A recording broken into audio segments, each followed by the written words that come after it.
Chapter 1832. I'm the County Magistrate of Lantian County. Today, the Yinhuang Chamber of Commerce is holding a donation event in Lantian County.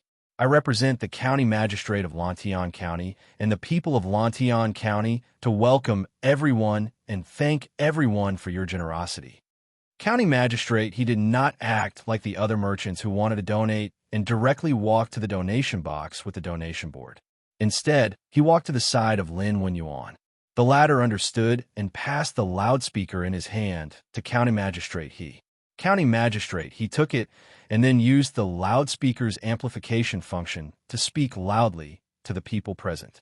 At the beginning of this year, Marquis established the Department of Commerce in Lantian County.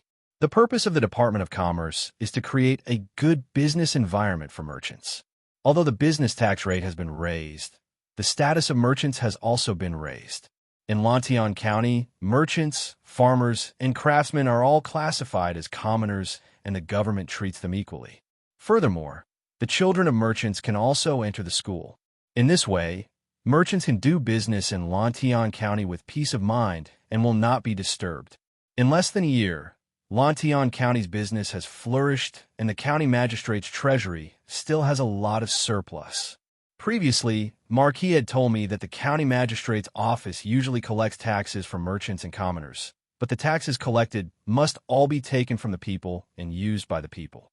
Today, the Northern Turks are eyeing Tang. Although my Lantian County magistrate is not as wealthy as everyone here, we are still willing to contribute to the imperial court. Therefore, I will donate 10,000 strings of cash from the county magistrate's treasury to the imperial court in hopes that the imperial court can defeat the Turks and completely pacify the Northern Turks.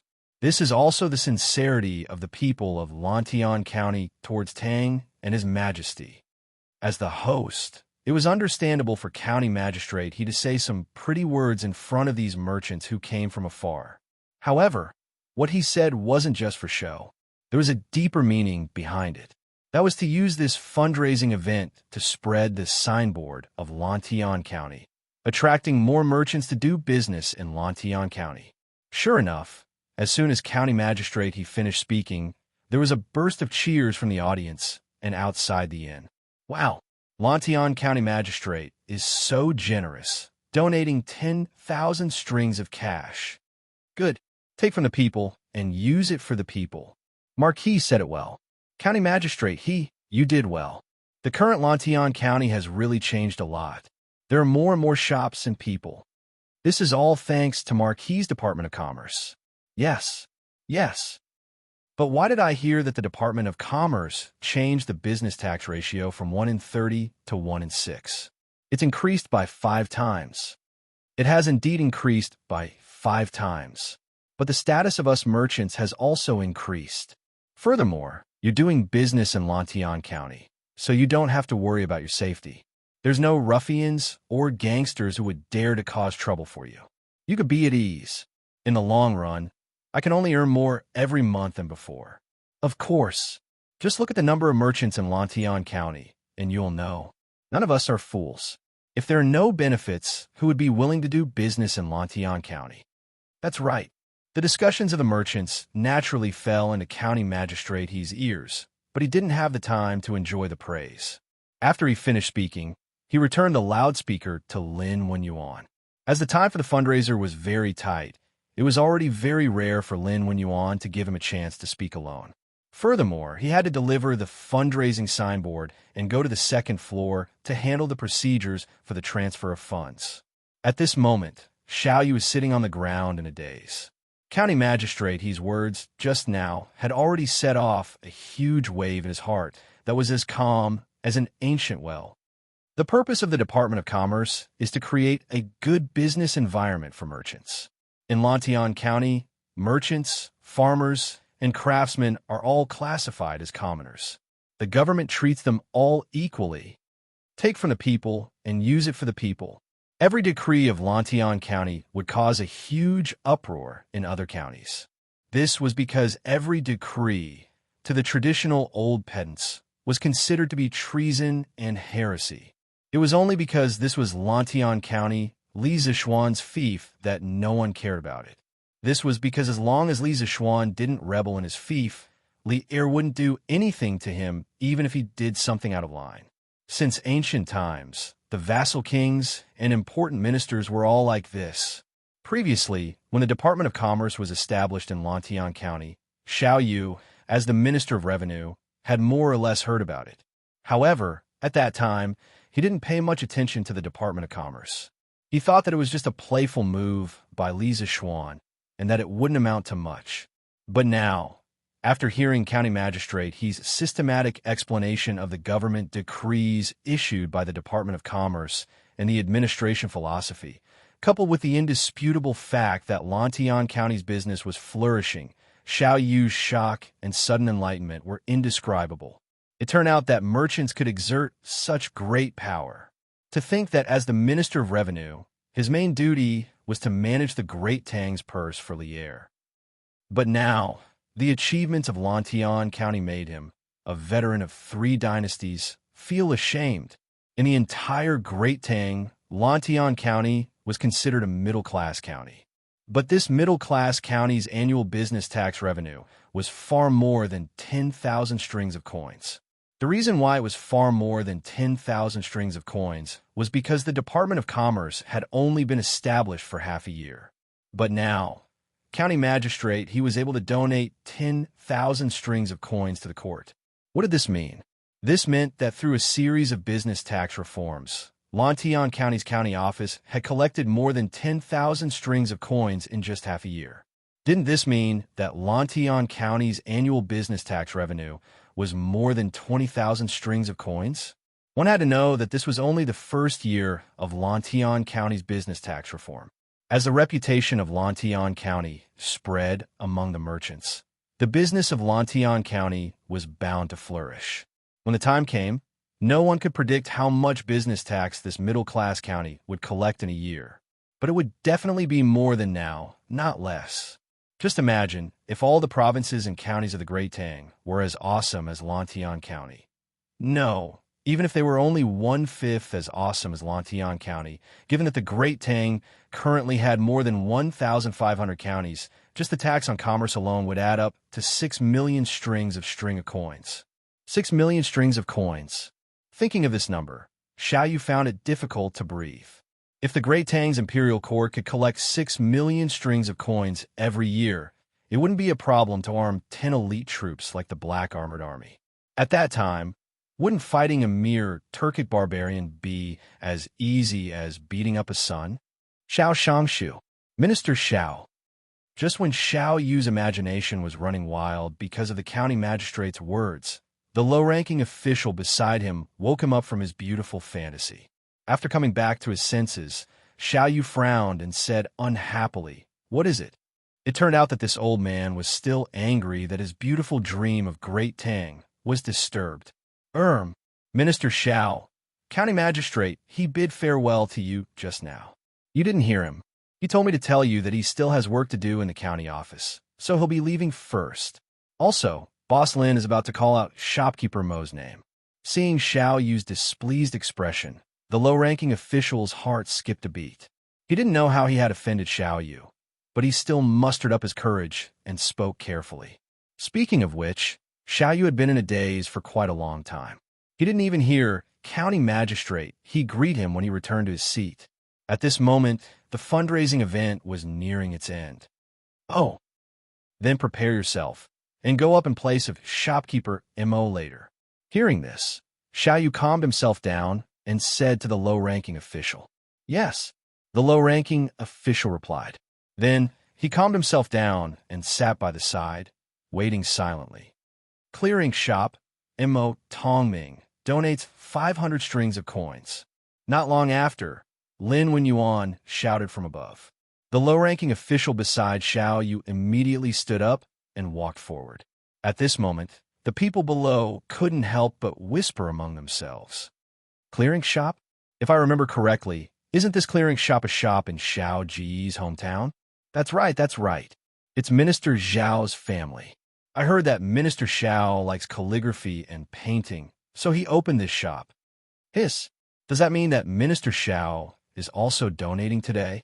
Businessmen were indeed the most well-informed. As soon as Lin Wenyuan finished speaking, some people had already guessed the owner behind Clearing Shop. That's right, Xiaoyu was also donating today. He had asked the low-ranking official to withdraw the money and also gave the low-ranking official the deed of Clearing Shop so that the latter could register the donation in Clear Ink Shop's name at the entrance of the inn. Although 500 strings of coins wasn't much, it was his way of expressing his sincerity to Li Er. Although he was an elder of 3 dynasties, he had always been an honest official. His family's wealth couldn't compare to these rich businessmen in the inn's lobby. As for his identity being guessed, Xiaoyu didn't care at all. It was even better if someone guessed it. He thought to himself that no one would say that he was stingy, disloyal, and patriotic, right? On Lin Wenyuan's side, after reading out Clearing Shop's name, he read out 2 more names. Finally, everyone on the list was read out. Lin Wenyuan pursed his dry lips and heaved a sigh of relief. He said, "Everyone, today's fundraising event ends here." Wait, Lin Wenyuan was about to announce to everyone that the fundraising event was about to end. But before he could finish speaking, 2 youths walked in with 2 servants. One of the older youths said loudly, "Boss Lin, please bring us along. The 2 of us also want to donate money." As the youth spoke, he waved the fundraising card in his hand. Everyone took a closer look and gasped.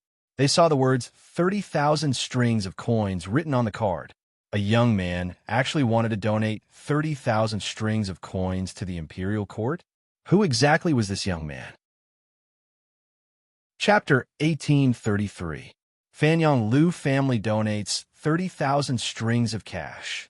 At the same time as the 2 youths walked in, a page boy quickly walked up to Lin Wenyuan and handed him a piece of paper. Lin Wenyuan's expression changed when he read it.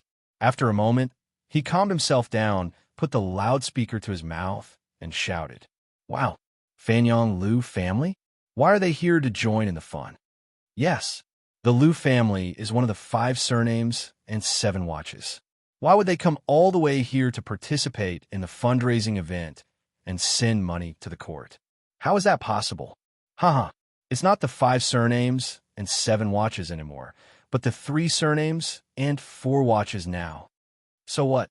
Right now, the Lu family is not something that ordinary people like us can associate with.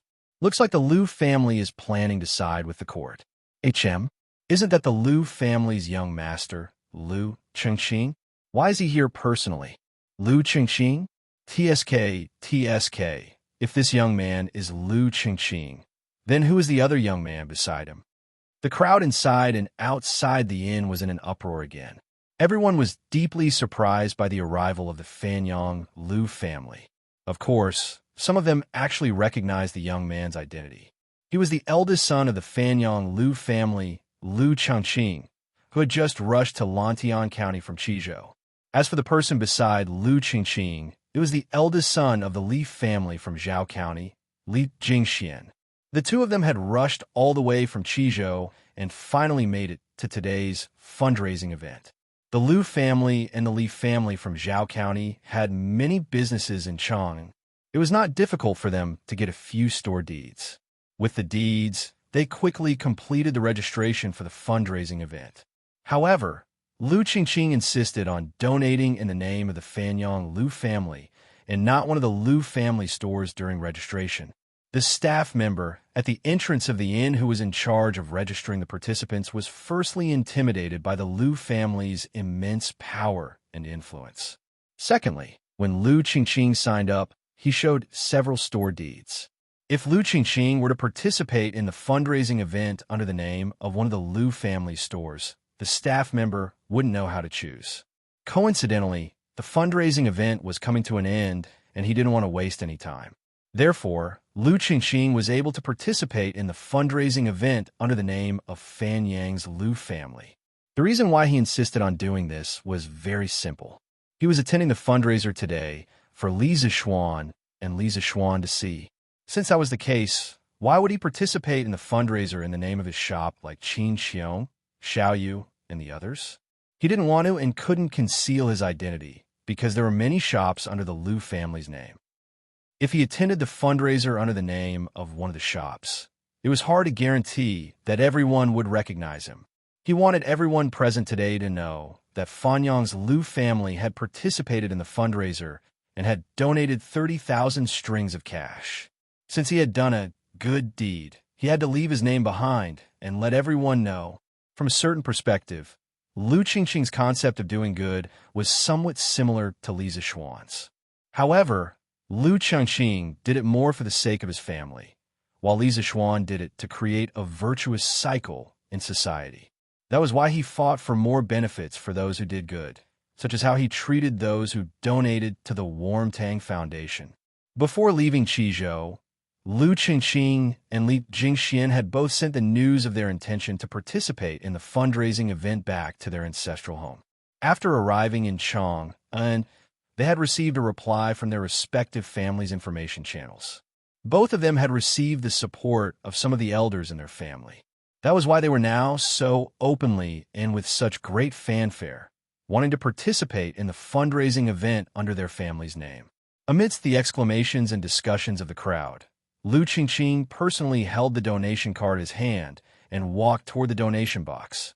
When they were registering, the person in charge of registration outside the inn had already explained the general process of the fundraiser to the two of them. The Li family of Zhao County donates 30,000 strings of cash. After seeing Liu Qingqing throw the donation card into the donation box and follow the venue's staff to the second floor, Lin Wenyuan took a deep breath and shouted, "The Li family of Zhao County."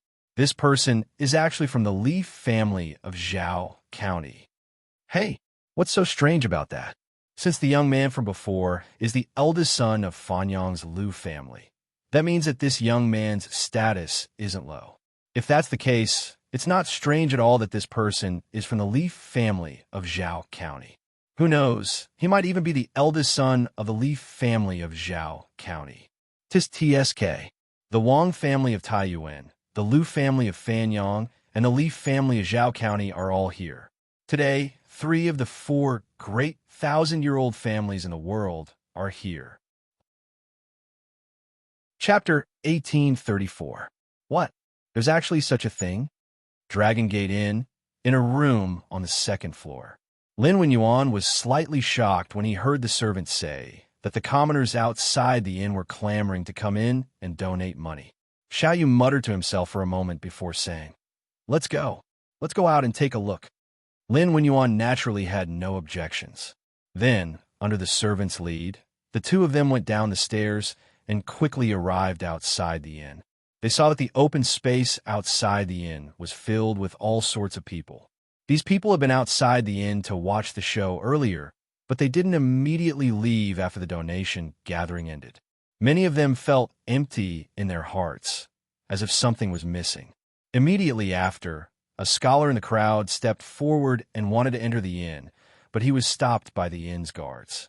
The guard said that the inn wasn't receiving guests today, but the scholar said that he wasn't here to stay, but to donate money.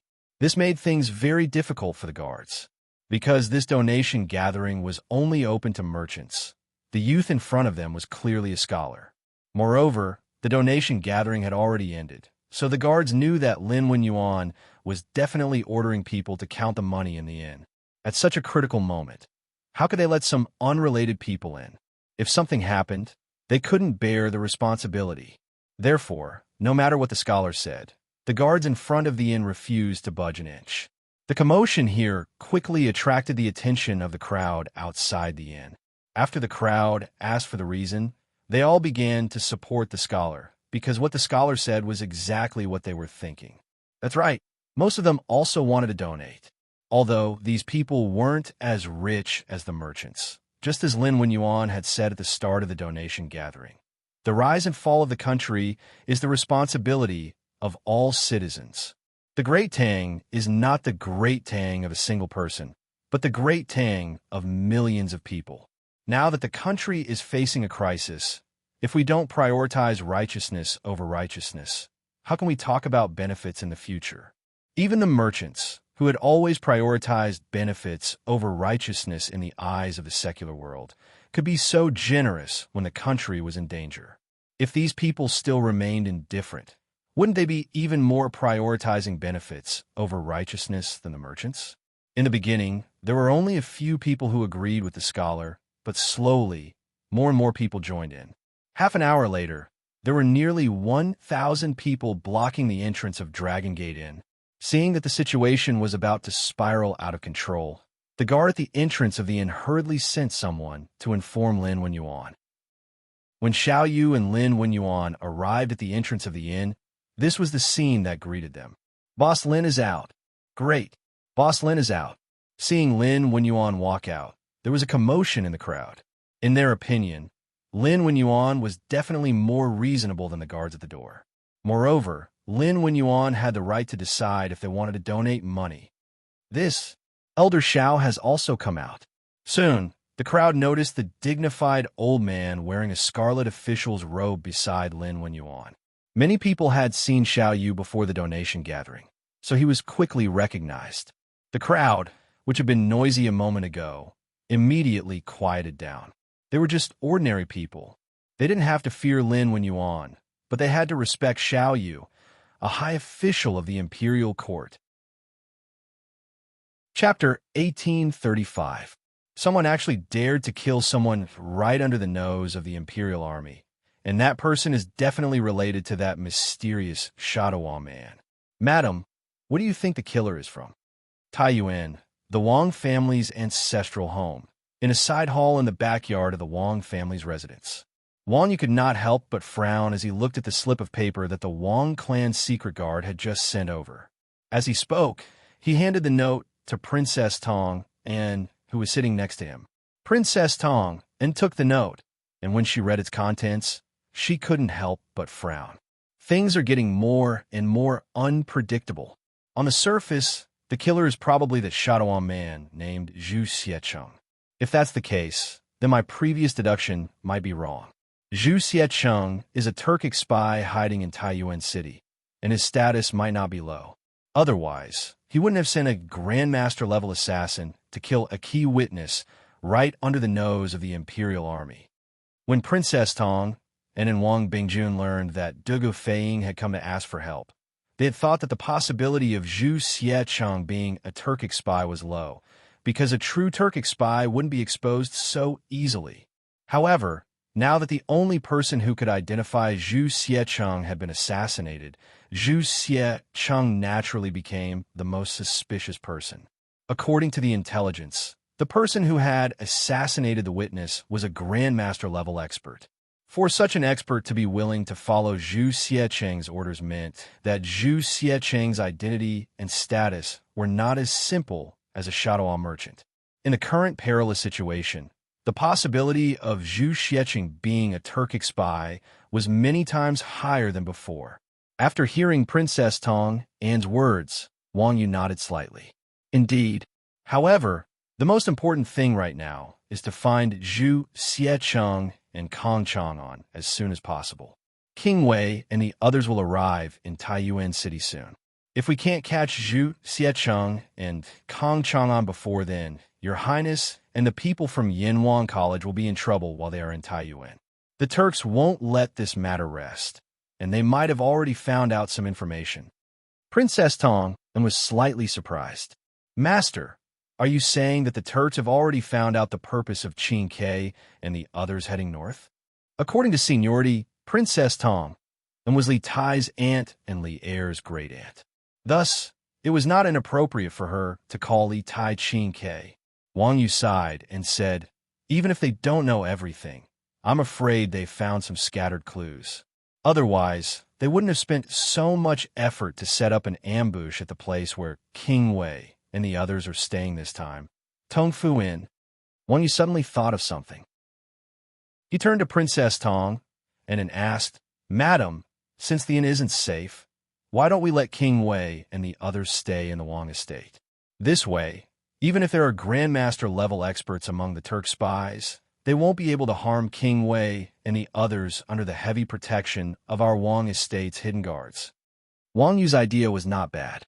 Since the danger of the Tongfu Inn had not been completely eliminated, they could settle Li Tai and the others in the Wang estate's ancestral home. In any case, the Wang estate had plenty of empty courtyards, and with the Wang estate's hidden guards protecting them, it would be more difficult than ascending to the heavens for the Turk spies to do anything to Li Tai and the others. Unexpectedly, Princess Tang shook her head. Absolutely not. Wang Yu was puzzled. What do you mean, madam? Princess Tang was a strong-willed and opinionated woman, so Wang Yu would often seek her opinion of his own accord. Has husband ever thought about what would happen if something happened to Qin Kai and the others while they were staying in the Wang estate? Princess Tang frowned. Letting Qin Kai and the others stay in the Wang estate will reduce their danger, but that doesn't mean that there won't be any danger at all. If something happens, the Wang estate will suffer His Majesty's wrath. Thus, even if this concubine agrees to husband's plan, the clan elders and the rest of the Wang estate will not agree, because the Wang estate cannot bear this risk. Wang Yu frowned for a moment before sighing. Madam is right. While this plan will reduce the danger to His Highness and the others, it will also put the Wang estate in danger. As the head of the Wang clan, Wang Yu understood the responsibility on his shoulders, and he also understood that the clan's interests were paramount. Thus, this plan was quickly discarded in his mind. At this moment, there was a knock on the door, followed by a familiar voice. Reporting to Patriarch, King Wei's convoy is only 2 li from the city gate and will soon enter the city. The person outside was the Grand Commander of the Wang clan's hidden guards, Wang Chengwu, a trusted aide of the chief branch. Wang Yu's heart trembled as he called out, "Come in." "Yes." Creak. Wang Chengwu pushed open the door and entered, closing it behind him. Wang Yu immediately asked, "How is General Dugu's side? Did you manage to capture the shopkeeper of the Chuji ironware shop and obtain the account books?" Wang Chengwu bowed, replying to Patriarch. According to the report, by the time the Imperial Army arrived at Schwanner Market, the shopkeeper of the Chuji ironware shop, Yi Funian, had already died in his home. His throat had been slit by a sharp blade, and this matter had already alerted the county yamen and the provincial governor's residence. In addition, by the time General Dugu and the others arrived at the Chuji ironware shop, the account books had already been found and burned in the hall. Fortunately, General Dugu was fast enough, and only the first half of the account books were burned. What? Wang Yu was overwhelmed with shock when he heard this. Princess Tang waved her hand at Wang Chengwu and said, "All right, Chengwu, you may leave first." "Yes, Your Highness." Wang Chengwu bowed and accepted the order, then turned and left. Wang Chengwu bowed and left as well. "Madam, why does this old man feel like the mastermind behind the scenes has been spying on our every move this entire time, and is always ahead of us in every matter?" Wang Yu frowned after a few moments of silence.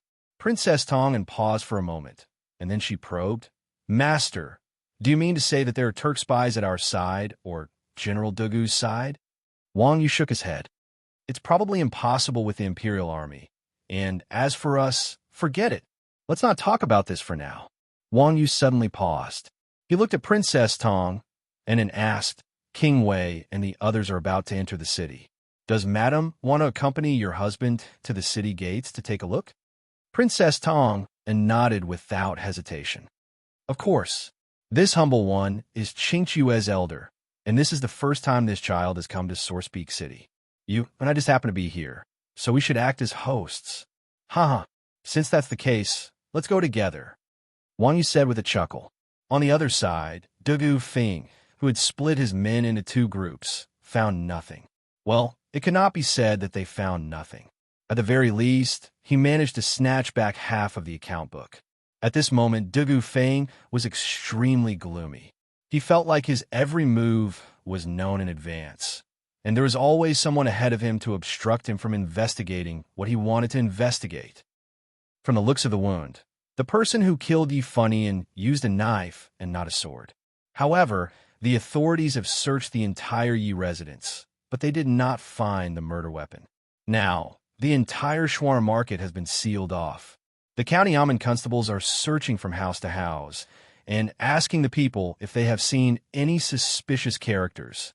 Zhang Dafu was reporting the latest progress of the case to Dugu Feng, whose face was dark.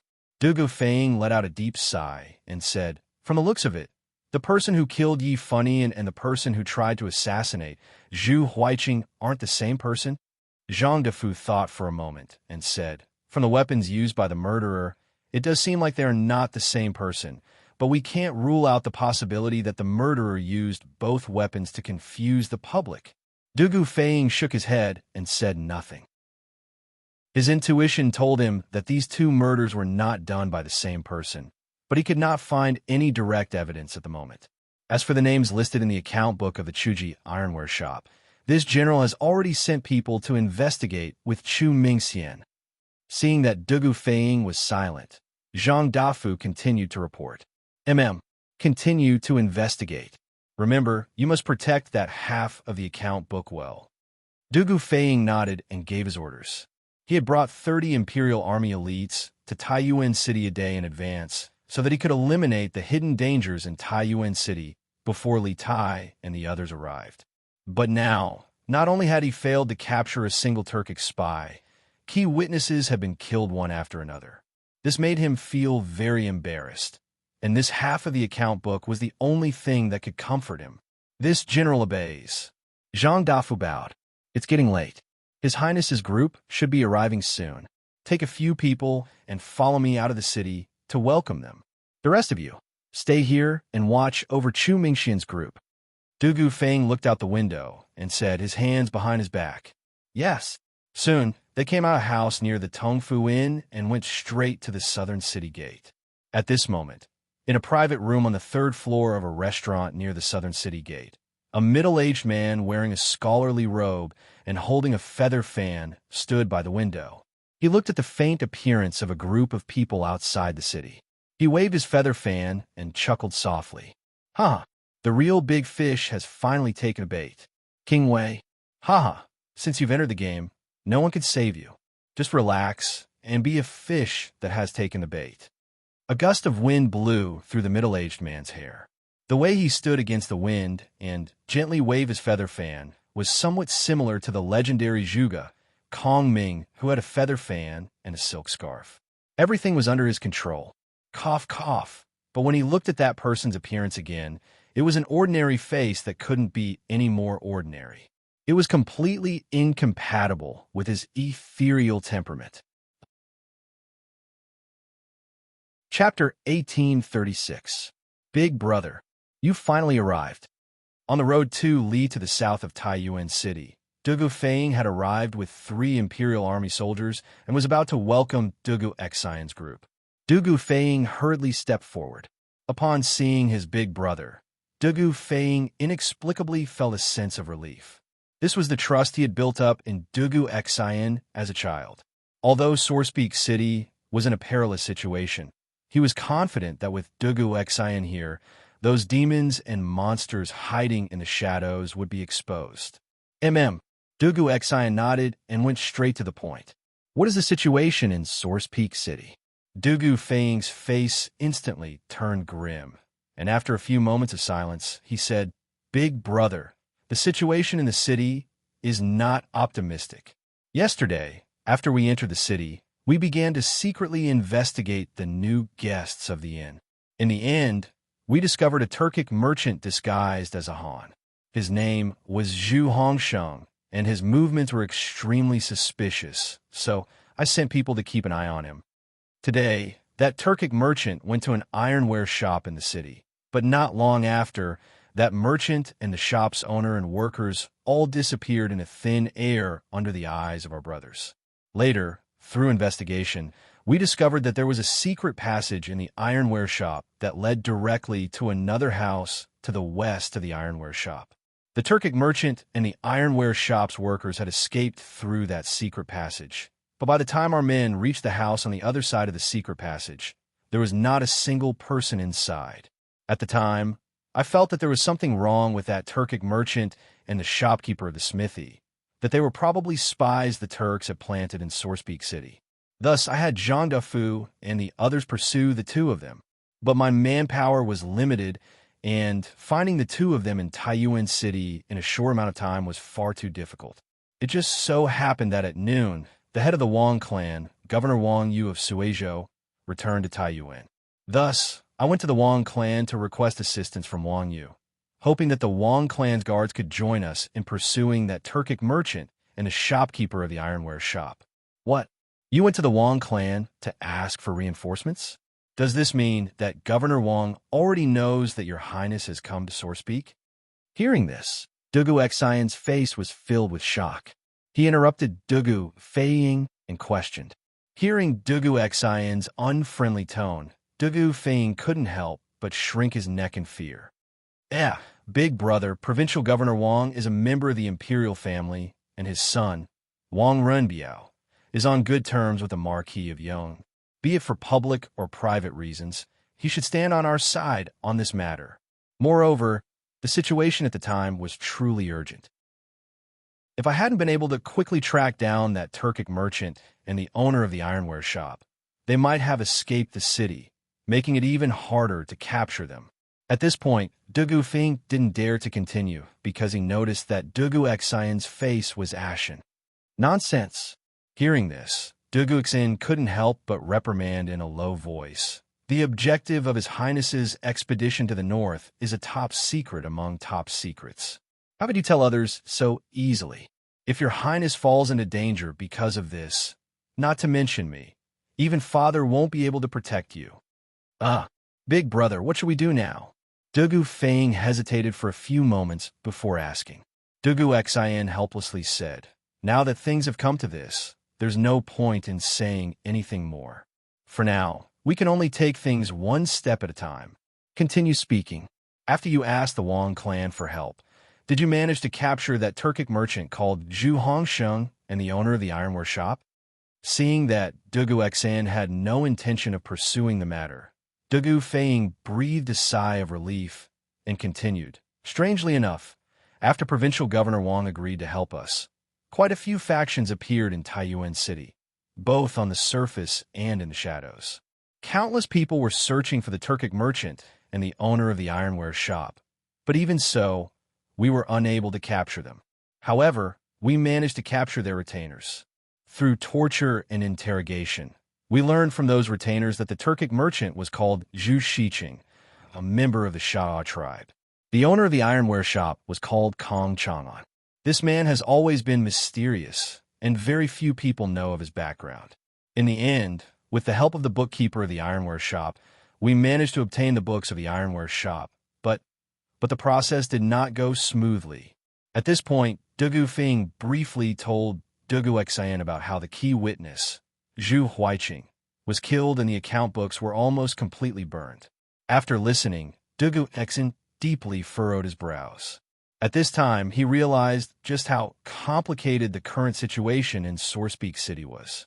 It was as if there was an invisible hand controlling everything in the dark.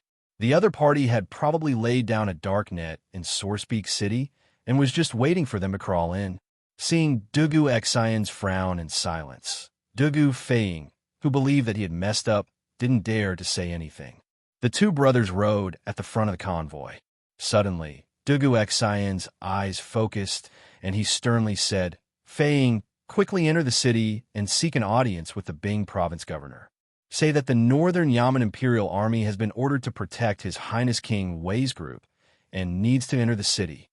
Dugu Feiying was alarmed. It was true that the 1,000 Imperial Army soldiers had been protecting Li Tai's group, but when Li Tai's group was resting in the county, the main force of the Imperial Army would camp outside the city and not follow them into the city. Only a small portion of the Imperial Army would be led by Dugu Xian to protect Li Tai. If there was an emergency inside the city, Dugu Xian would use fireworks as a warning, and only then would the soldiers outside enter the city. Dugu Xian was now ordering all 1,000 Imperial Army soldiers to enter the city. This abnormal action left Dugu Feiying very confused.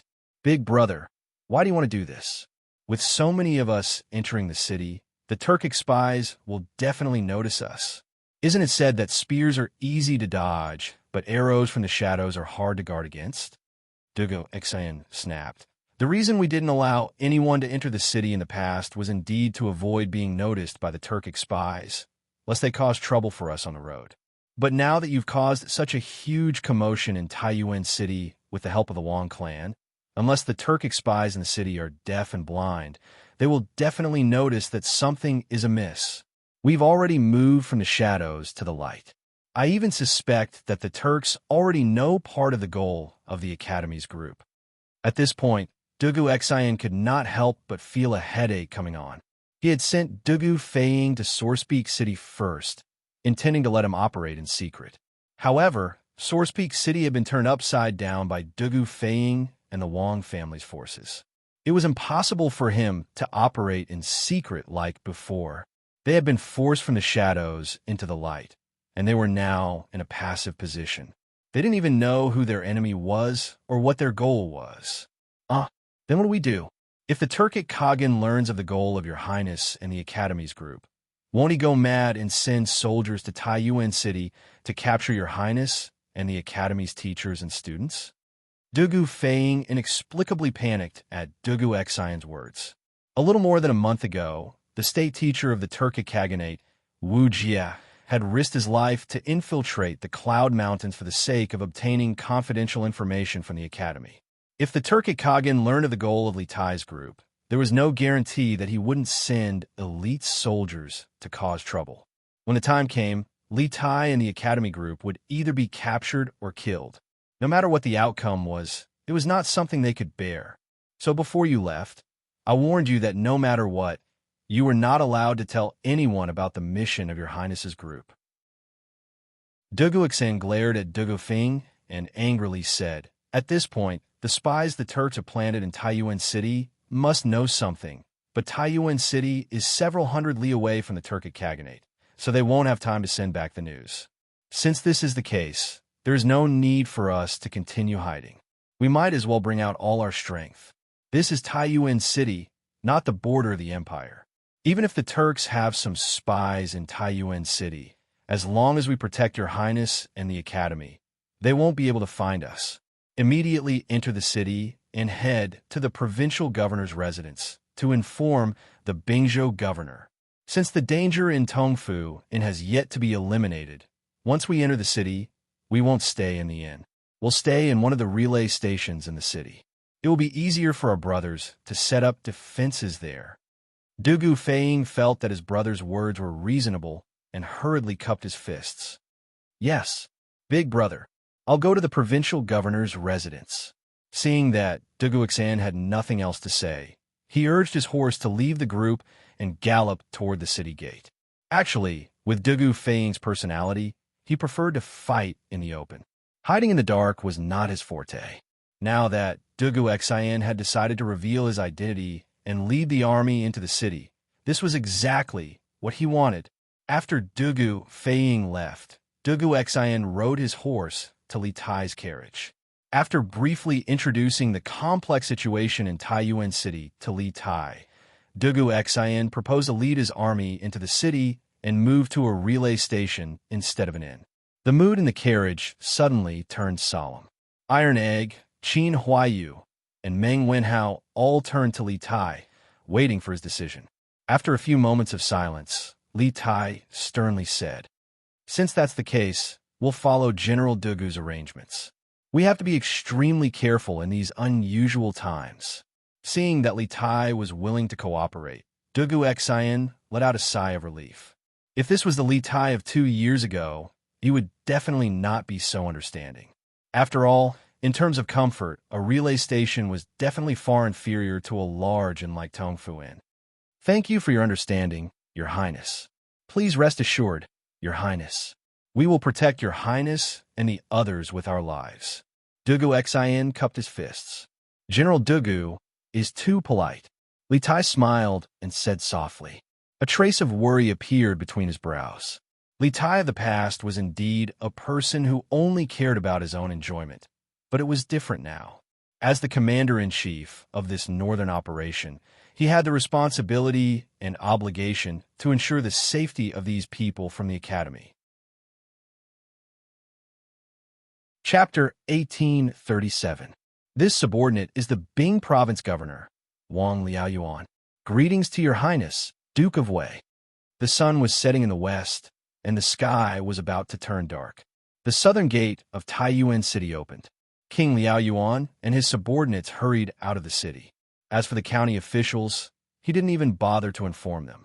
At this moment, he saw a young man around 10 years old standing in front of the carriages.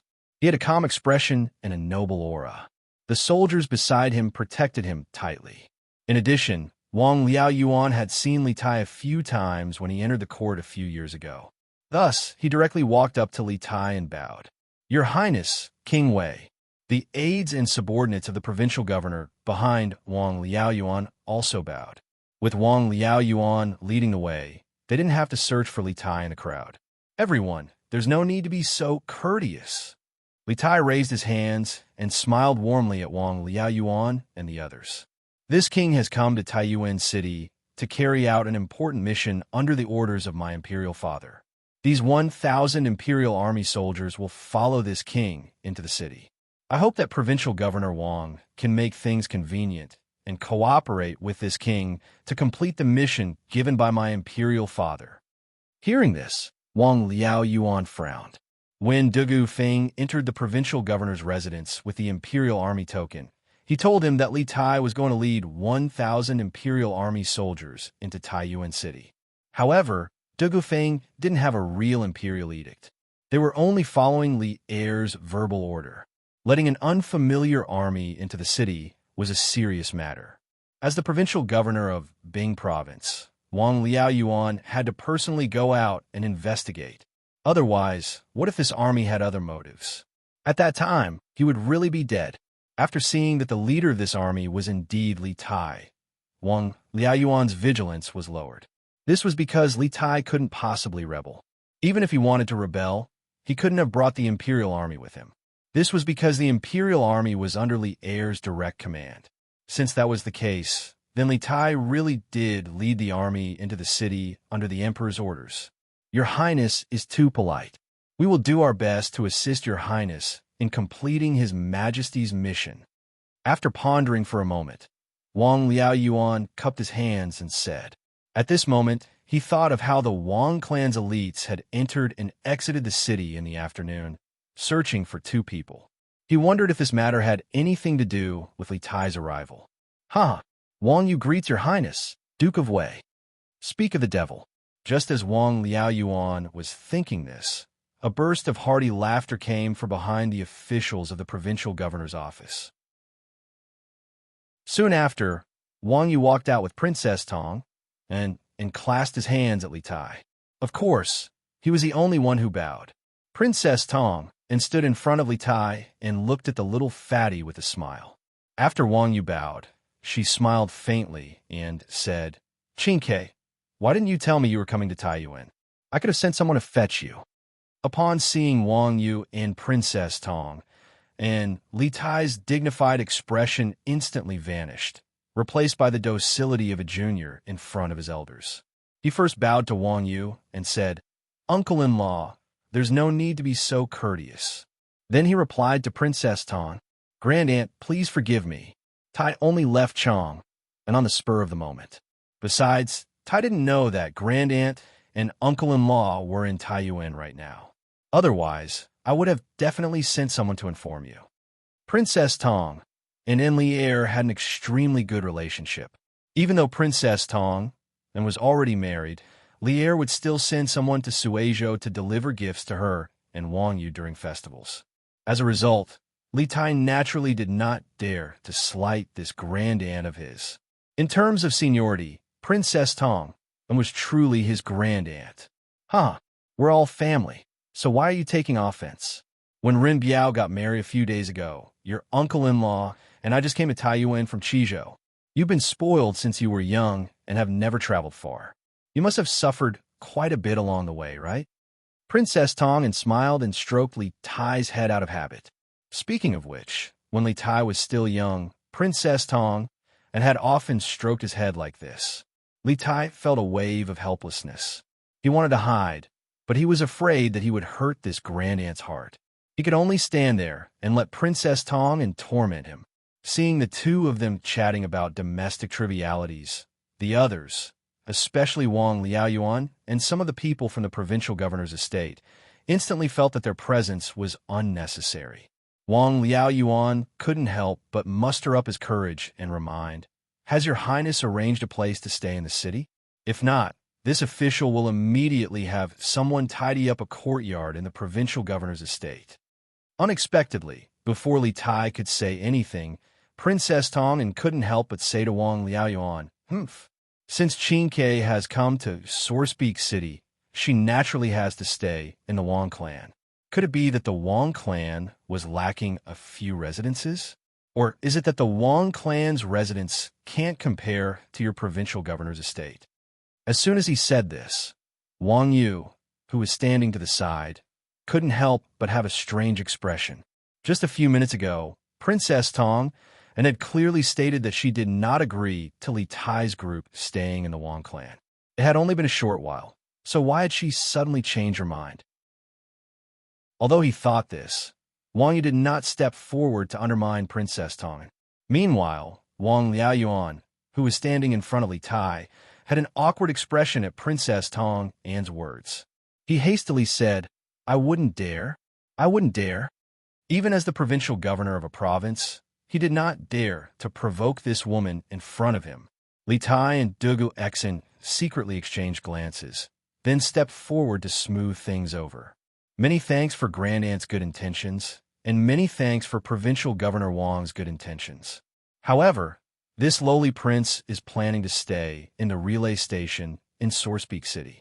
This will make things more convenient, so I hope that Grand Aunt and Provincial Governor Wang will not take offense. Wang Yu, who had been silent all this time, couldn't help but inwardly sigh in relief. Wang Liaoyuan said, Since your highness has made up your mind, this official will immediately have someone bring you to the relay station in the city. Princess Tang frowned, her expression faintly displeased. However, after a moment of hesitation, she finally nodded. Forget it. Qin Ke, you must be tired from the journey. Quickly enter the city and rest at the relay station. Once you've rested up tomorrow, I'll hold a banquet to welcome you. Li Tai inwardly sighed in relief and cupped his hands. Many thanks, Grand Aunt.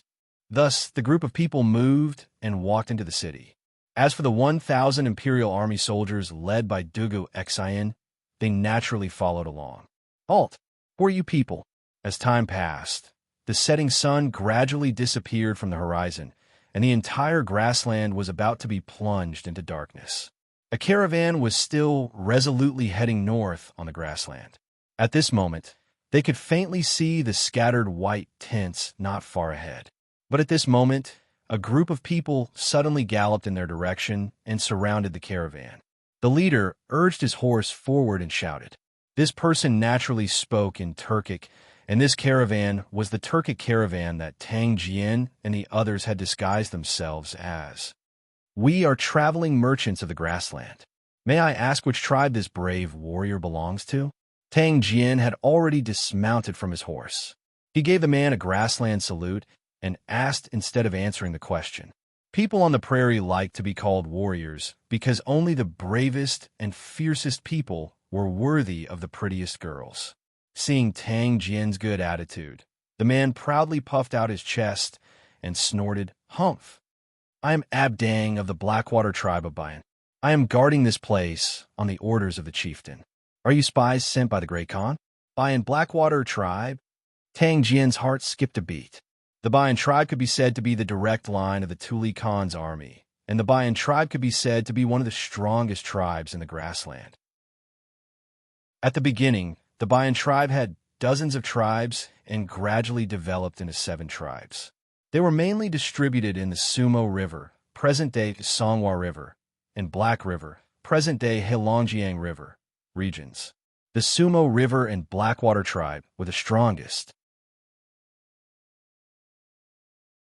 Chapter 1838. You're the one who wants to see Lil Khan? On the prairie, 1,000 feet away from Tuli Yu Ting, Abdang was walking towards Tang Jian and the others with a big, bearded man. The big man was nearly 7 feet tall, with a stocky back and a bare waist. He was born tall and powerful. Coupled with his rough face, he was the typical tough man of the prairie. The bearded man, under Abdang's guidance, asked Tang Jian loudly when they got closer. What are you doing? Tang Jian's eyes flashed. He thought that this man should be the Bayan Blackwater tribe chief that Abdang mentioned just now. So, he replied calmly, "That's right. I'm the one who wants to see Little Khan." The man glanced at Tang Jian and said coldly, "Little Khan is busy with military affairs. How can you see him just because you want to? Just because of these few carriages of Central Plains goods behind you? Besides, who knows if you're a spy sent by Great Khan?" Obviously, before coming over, Abdang had already introduced the situation of Tang Jian and the others to this burly man. However, he was not as talkative as Abdang. As the chieftain of a tribe, he had many more problems to consider. Tang Jian seemed to be prepared for the bearded man's difficulties. He replied with a normal expression. "A few years ago, when I was doing business in the prairie, I was taken care of by Little Khan many times. Later, I settled down in Central Plains for a period of time. A few days ago, I heard that Little Khan was besieged by Great Khan's army, so I specially brought a few carriages of Central Plains treasures to Little Khan, hoping to help Little Khan survive this calamity. As for whether I'm a spy sent by Great Khan, dare I ask Your Excellency, now that Little Khan is besieged by Great Khan's army of hundreds of thousands, does Your Excellency think that Great Khan would take the extra step of sending a spy to Little Khan's camp?" Tang Jian's words were reasonable and his thoughts were clear. Especially the last sentence. It was simply an interrogation to the bearded man's soul. Indeed, in the current situation, to Shieli, who had a lot of soldiers and generals, as well as sufficient provisions, Shieli was at an overwhelming advantage. If this situation continued to develop, perhaps Tuli's destruction was only a matter of time. It seemed that Shieli indeed did not need to send spies to infiltrate Tuli's main camp. Although the bearded man was angry, he obviously understood that Tang Jian's analysis was reasonable. But even so, he did not intend to let Tang Jian go so easily. His face was calm as he continued to ask, "So what do you think of this? Which tribe are you from?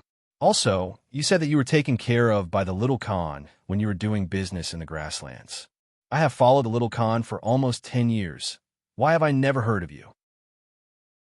Hearing this question, before Tang Jian could say anything, Yu Minghu and the others behind him felt a chill in their hearts. This was because everyone knew that the bearded man's question was very difficult to answer. If they were not careful, they would be completely exposed. Tang Jian, on the other hand, was still as calm as ever. He replied, "I am from the Shi tribe. My name is Subujian. Moreover, I am just a nameless soldier. Because the Little Khan is not like the Great Khan who oppresses and collects taxes. We, the traveling merchants of the grasslands, are able to survive. You should be the chief of the Blackwater tribe, right? You're a big shot, so it's normal that you haven't seen a nobody like me." The Shi tribe was also a tribe under Tuli Khan. However, compared to Bayan's Blackwater tribe, the Shi tribe could only be considered a small tribe with very weak influence. Therefore, it was impossible for the bearded man to be familiar with everyone in the tribe. Chapter 1839. Subujian, a traveling merchant of a Shi tribe, greets the Khan. Under the lead of a soldier, Tang Jian entered this palace on the grassland. After entering, he didn't have time to admire the luxurious furnishings in the palace. In fact, there wasn't much to admire here. Although this palace could be said to be prosperous in the grassland where resources were scarce, it couldn't be compared to the past imperial palaces of the Central Plains. He directly walked up to the man sitting at the head of the table and performed a special greeting of the grassland people. He directly addressed Tuli as Khan instead of Little Khan, which was an invisible flattery to Tuli. This made Tuli's mood. No need to be so polite. An indifferent voice came from above. Tang Jian straightened his body and finally had time to size up Tuli sitting at the head of the table. He saw that Tuli had a broad face, a high nose, and a pair of eyes as sharp as an eagle's. However, there was also a hint of depth and wisdom in them. In addition, there was a half-inch long stubble on Tuli's chin. Because he had not taken care of it for a long time, the stubble grew chaotically like weeds. This made his originally heroic and extraordinary face look somewhat decadent. Presumably, the recent situation on the grassland made Tuli feel powerless and desperate. Tang Jian thought to himself. In fact, he had met Tuli once before. That was when Xieli led hundreds of thousands of soldiers to Chang'an. Lier led a group of officials out of the city and signed an alliance with Xieli. At that time, Tuli, as the second Khan of the Turkic Khans, was naturally present. However, at that time, Tuli, who had led his troops into the heart of the Great Tang, was in high spirits. How could he be as lethargic as he was now? I heard from General Shur that you can help us out of our current desperate situation. Is that true? At this moment, Tang Jian was sizing up Tuli. Tuli was also sizing up Tang Jian. The more he looked at Tang Jian, the stranger he felt. It was not that he recognized Tang Jian, but he felt that Tang Jian looked very strange. He could not tell what was strange about Tang Jian, but he felt that Tang Jian's appearance was somewhat awkward. After sizing him up for a while, Tuli got straight to the point and asked. Actually, the reason Tuli felt strange and awkward when he looked at Tang Jian was because Tang Jian was a Tang. Although this time he entered the prairie in disguise, his face and facial features still had the distinctive features of people from the Central Plains. Replying to Khan, there is indeed such a thing. I can help you escape from the Great Khan's encirclement. Tang Jian smiled and replied in a neither servile nor overbearing manner. She tribe's traveling merchant Su Bujian greets the Khan.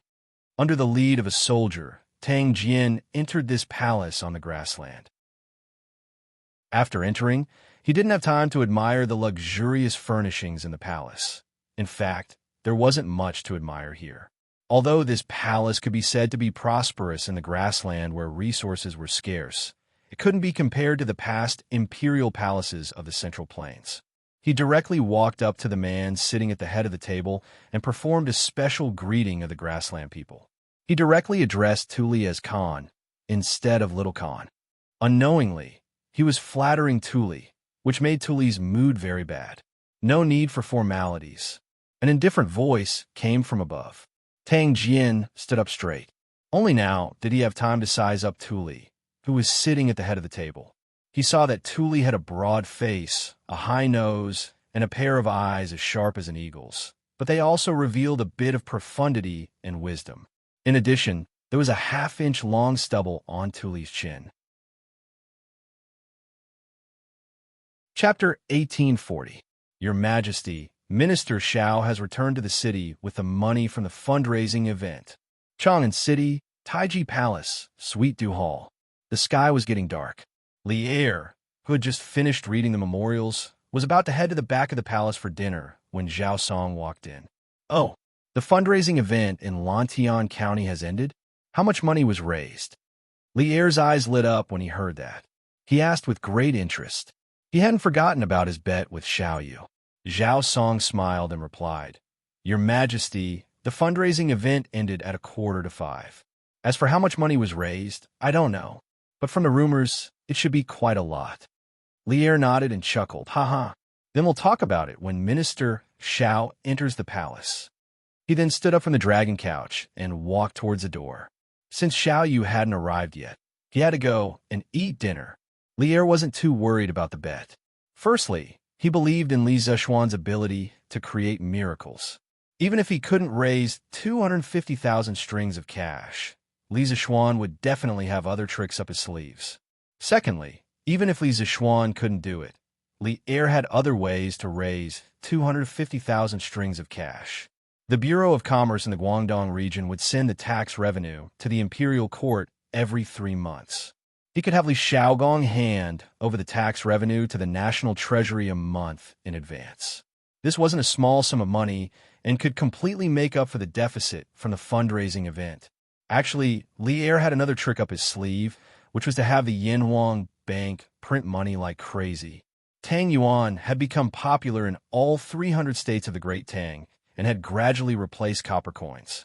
In times of war, Lier could have the Yanhuang Bank print more Tang Yuan to expand and equip the army. However, when Li Zexuan established the Yanhuang Bank, he had solemnly said that the amount of money that the Yanhuang Bank printed every year had to be determined by the Great Tang's annual gross domestic product. Unauthorized printing of Tang Yuan would not only destroy the credit system of Tang Yuan, it would also destroy the foundation of the Great Tang. Once this move was implemented, the Great Tang Dynasty would not be far from destruction. As intelligent as Lier was, it was impossible for him not to know that Li Zishuan's words made sense. Now, that the Great Tang was fighting the Turkic Khaganate, although it was difficult, it was not completely impossible. Therefore, Lier felt that it was not yet time to use the money printing machine. That was the Yanhuang Bank. In his view, the Yanhuang Bank and Tang Yuan would be of great use to the future prosperity of the Great Tang. They must not be destroyed so easily. Arriving at Empress Zhengxuan's residence, Li Er immediately ordered the palace maids and eunuchs to serve the dishes. Halfway through the dinner, Zhao Song hurriedly ran over and said, "Your Majesty, Minister Xiao requests an audience." "Huh." He came rather quickly. "Bring him to the Ganlu Palace. I will be there in a while." Hearing this, Li Er smiled and said to Zhao Song, "Yes." Zhao Song received the order and left. At this moment, Li Er looked at Empress Zhang's son and sighed. "Sigh, I wanted to have a good meal with Maid Guanyin, but it seems like I won't be able to." Empress Zhang's son smiled and said, "Your Majesty, go quickly. For Minister Xiao to enter the palace at this time, it must be something important. Oh, it seems like Lantian County is holding a donation gathering today. I believe that Minister Xiao must be here for this." Li Er took advantage of the gap between their conversation to eat 2 more mouthfuls of food. Then, he stood up and praised, "Ha! My Empress is indeed intelligent. This Xiao Yu is most likely here for the donation gathering. All right, Maid Guanyin, take your time to eat. I will be going to the front hall." Empress Zhang's son nodded. Li Er stood up and headed in the direction of Taiji Palace. Speaking of which, it wasn't easy for him to be the emperor, especially during this period when the Great Tang was preparing for the war with the Turkic Khaganate. There were many times when he couldn't even have a proper meal. It was no wonder that Li Er would become a sage in history. Attitude determined everything. This old subject greets your Majesty.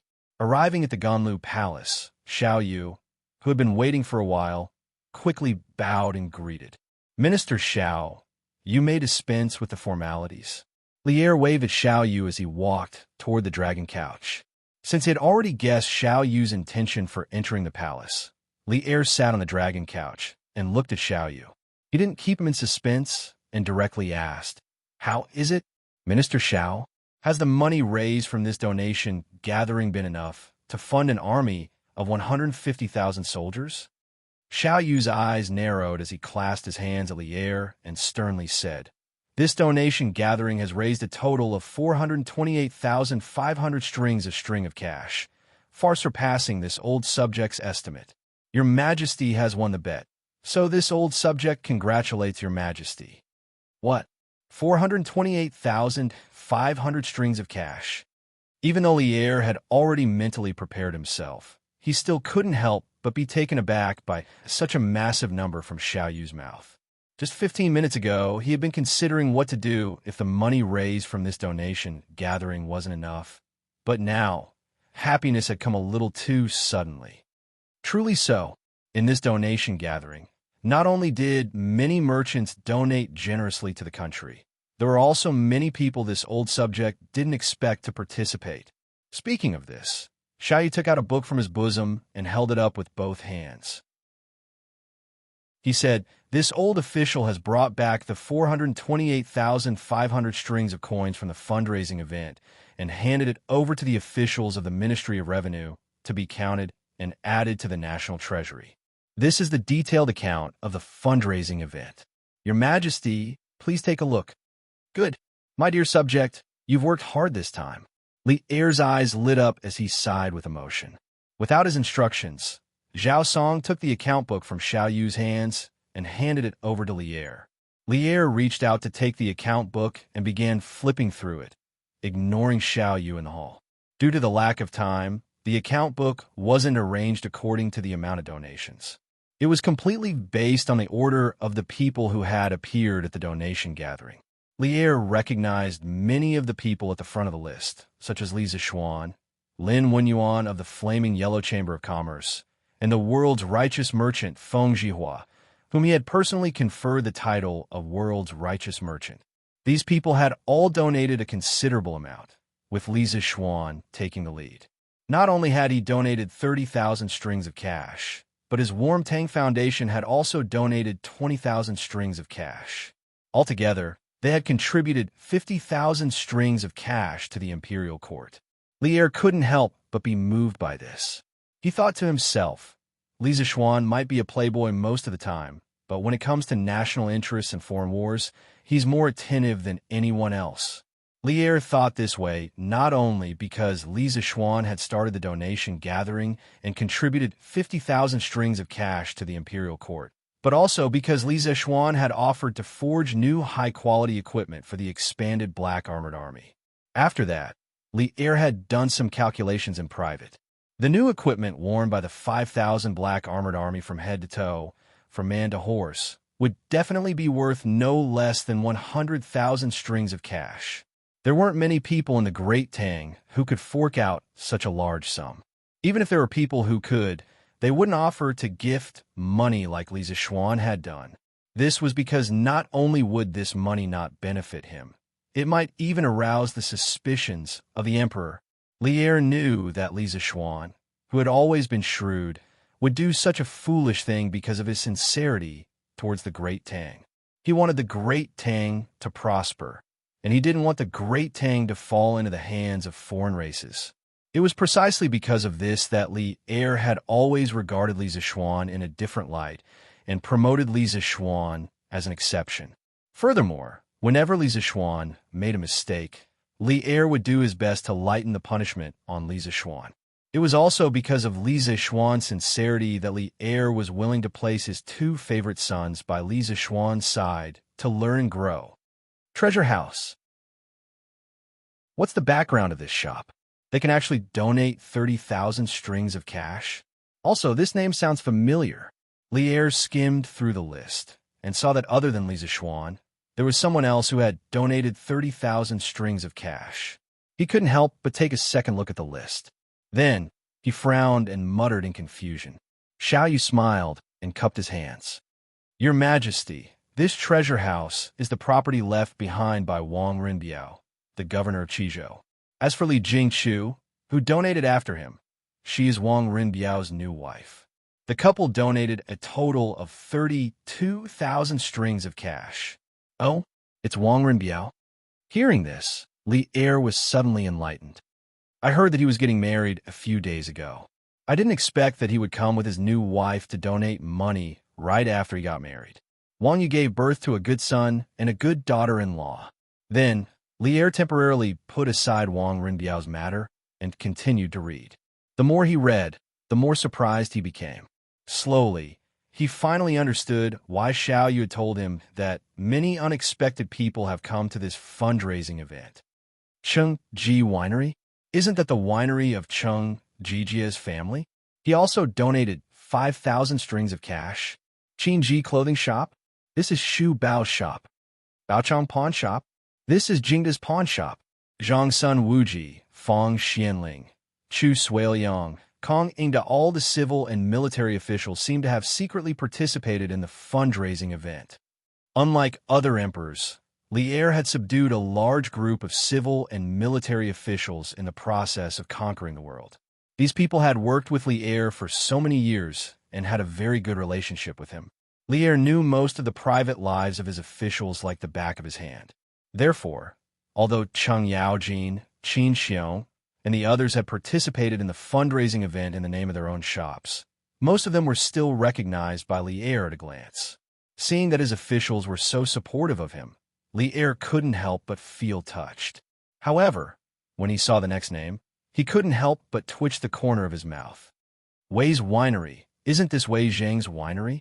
No, didn't this winery close 2 years ago? Donation of 10 strings of cash? When he saw the words, Wei's Winery, Li Er was a little surprised. However, when he saw the donation of 10 strings of cash, he almost vomited blood. This was because the people before him had donated tens of thousands of strings of cash. When it was Wei Zhang's turn, he only donated 10 strings of cash. This contrast was too big.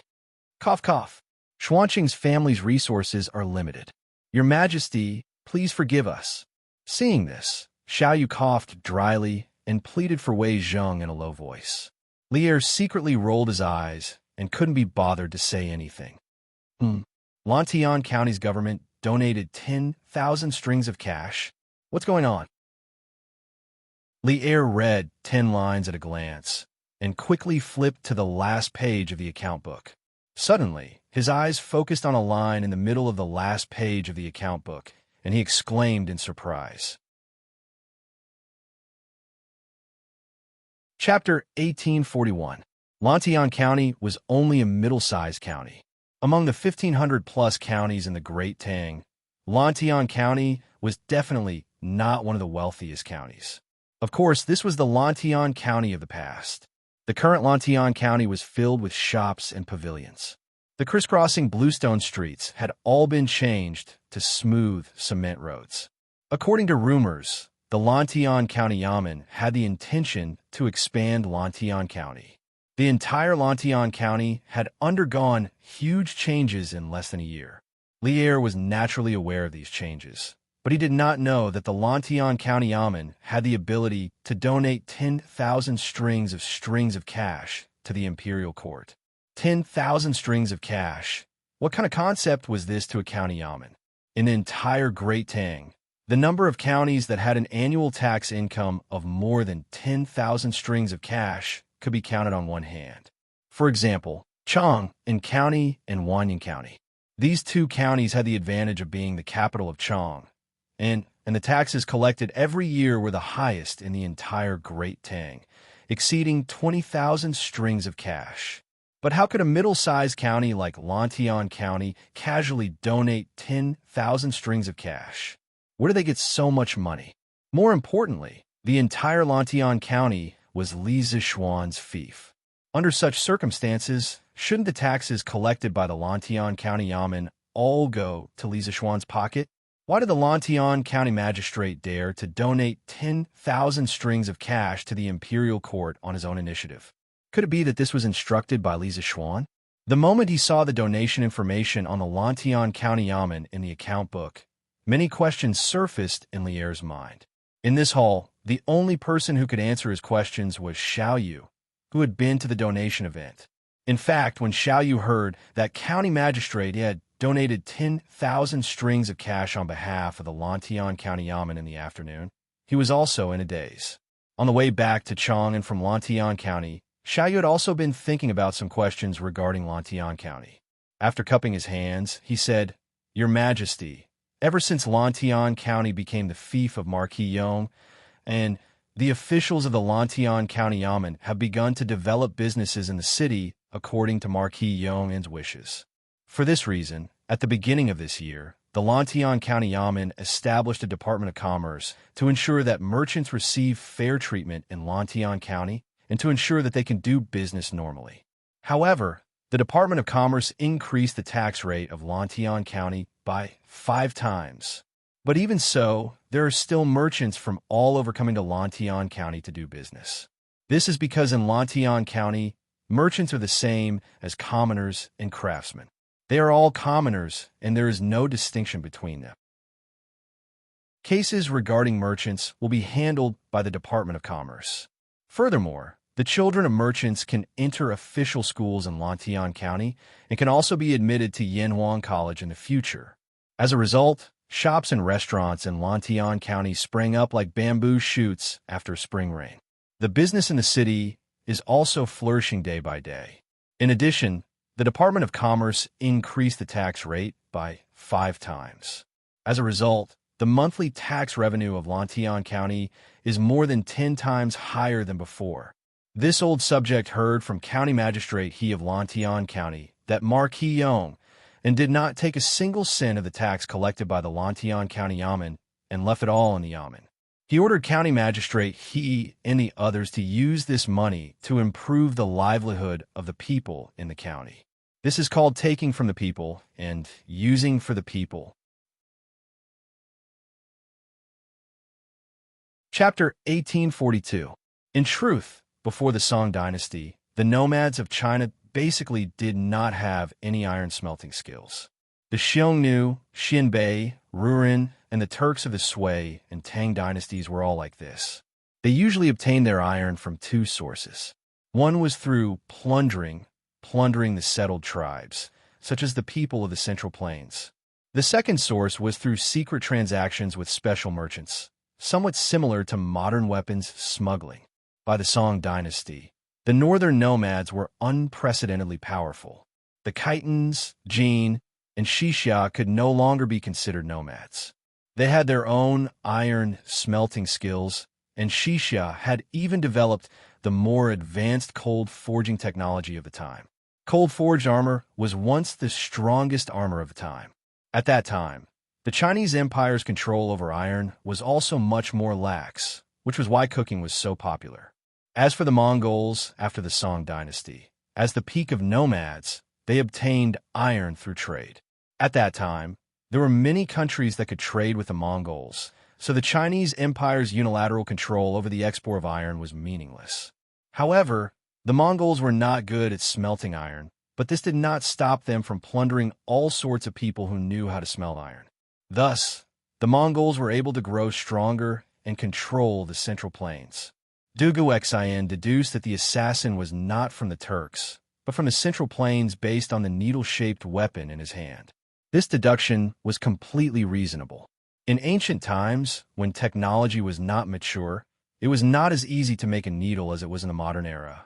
Moreover, the needle in Dugu Xian's hand was not ordinary iron, but special steel. It was undoubtedly more difficult to make than the embroidery needles that the common people used. Based on this, one could basically conclude that the person who made this weapon was from the Central Plains. The situation in Taiyuan City is not as simple as you think it is. Dugu Xian stood with his hands clasped behind his back. He glanced at his younger brother and sighed. Zhu Xiecheng and Kong Chang'an are just two outsiders, while the Wang family has been operating in Taiyuan City for many years. Whether it is on the surface or in the dark, they are abnormally powerful. However, these two were actually able to escape the Wang family's pursuit in Taiyuan City. This is enough to show that the two of them are not alone in Taiyuan City. There must be other forces helping them. Big brother, who is this faction you speak of? Who dares to oppose the Wang family and His Majesty? Dugu Feiying asked in confusion. Dugu Xian rolled his eyes. If he knew who the hidden force was, he would have led his troops to capture them long ago. Where'd he find the time to chat with Dugu Feiying? Dugu Feiying immediately regretted his question. After a moment of awkward silence, Dugu Feiying straightened his face and asked again, Big brother, when we were outside the city gates in the afternoon, why did you suggest that His Highness stay at the post house and not at the Wang family? Do you not trust Governor Wang? But even if you don't trust Governor Wang, you have to trust Princess Royal, right? She wouldn't harm your highness, would she? If he could, Dugu Xian really wanted to say, My silly little brother, you're too young. It's not that I don't trust Provincial Governor Wang or the Grand Princess. It's just that the Wang clan is a 1,000-year-old clan with many assets and descendants. Even though Provincial Governor Wang is the current head of the Wang clan, it's impossible for everyone in the clan to be of one mind. Chapter 1843. Xieli's Tyranny, Heaven's Wrath, and People's Resentment. At the end of July, there will be frost in midsummer on the grasslands. Inside the Tuli Yadong, Tang Jian guided Tuli Khan according to Lier's plan. He guided Tuli Khan to unite with those tribes on the prairie who originally wanted to rebel against Xieli, but did not dare to rebel because of Xieli's great power. As for how to persuade those tribes to cooperate with Tuli, the biggest trump card was the prophecy about the midsummer frost on the prairie at the end of the 7th month. After Tang Jian finished speaking, the other two people in the room were all stunned. Anai Shirtoa and Tuli looked at Tang Jian as if they were looking at a madman. It was said that the weather was unpredictable. Ordinary people could not predict whether it would be sunny or rainy a few days later. Tang Jian actually told them that there would be an abnormal weather phenomenon of midsummer frost at the end of July. How could they believe this? There are only a few days left until August, and the sun has been shining brightly on the grasslands for the past few days. You said that there would be midsummer frost on the grasslands at the end of July. Do you think anyone will believe your words? Without waiting for Tuli Khan to speak, an eye Shirdaw, who was standing beside Tang Jian, could not help but sneer. When he learned that Tang Jian did not bring a large number of troops to the grasslands this time, and I Shirtawa had already lost hope that Tang Jian could help them escape. Now that he heard from Tang Jian's mouth that there would be midsummer frost on the grasslands at the end of July, and I Shirtawa completely despaired of Tang Jian. He was not afraid of offending Tang Jian and the great Tang, so his words were not polite at all. Tuli Khan's gaze was faint, but he did not speak. However, his silence at this time was basically indulgence or acquiescence.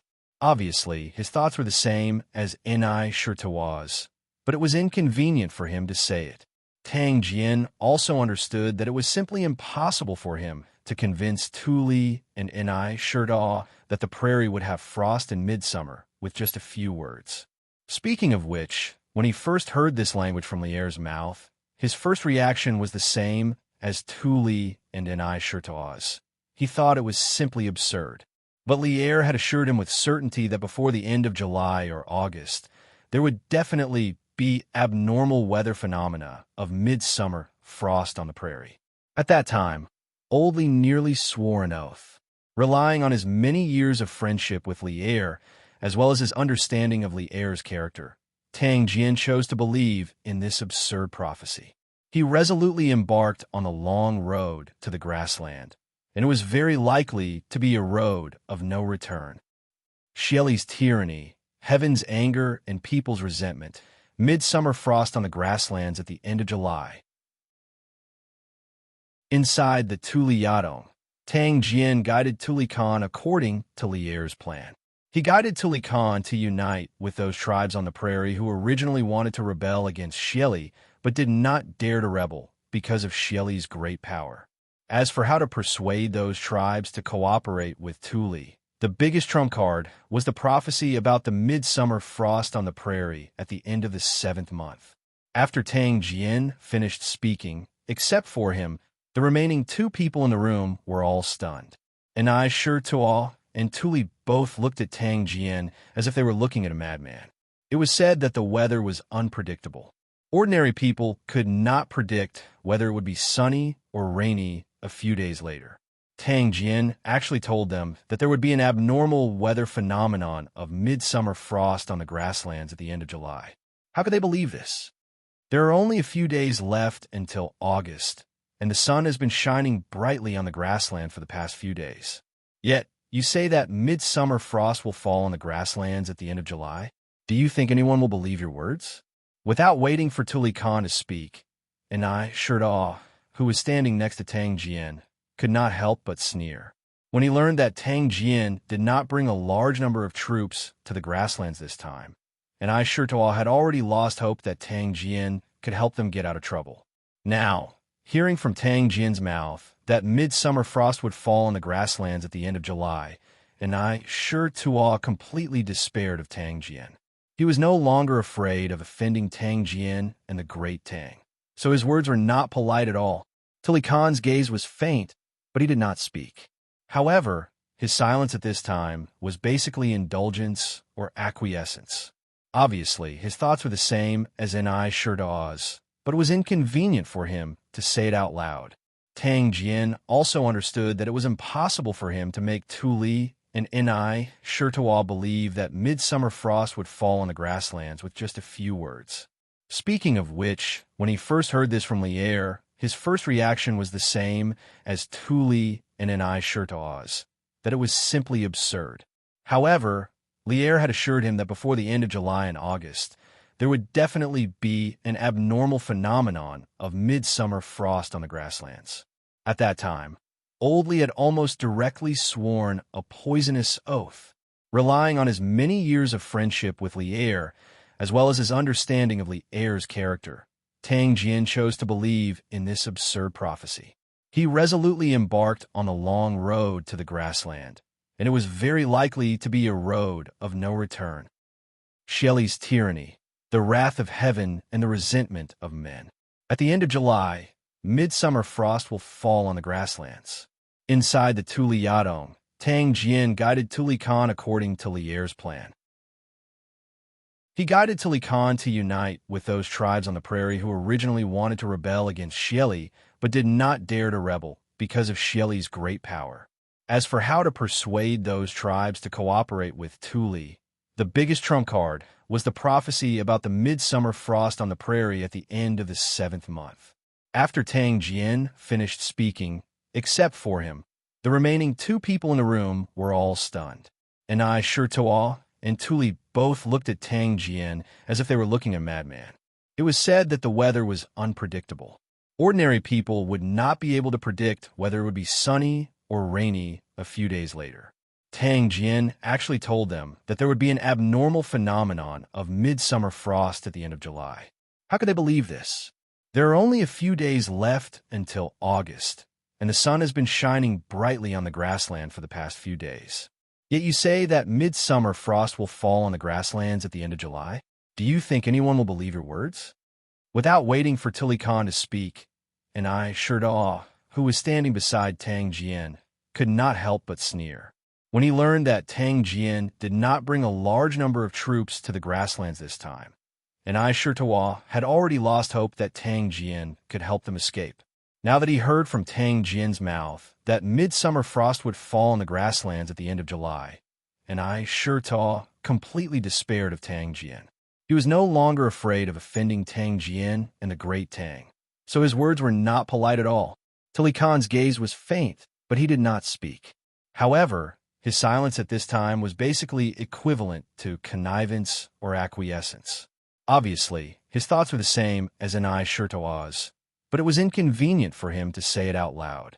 Tang also understood that it was impossible to make Tuli and Shirtoa believe that midsummer frost would fall on the grasslands with just a few words from him.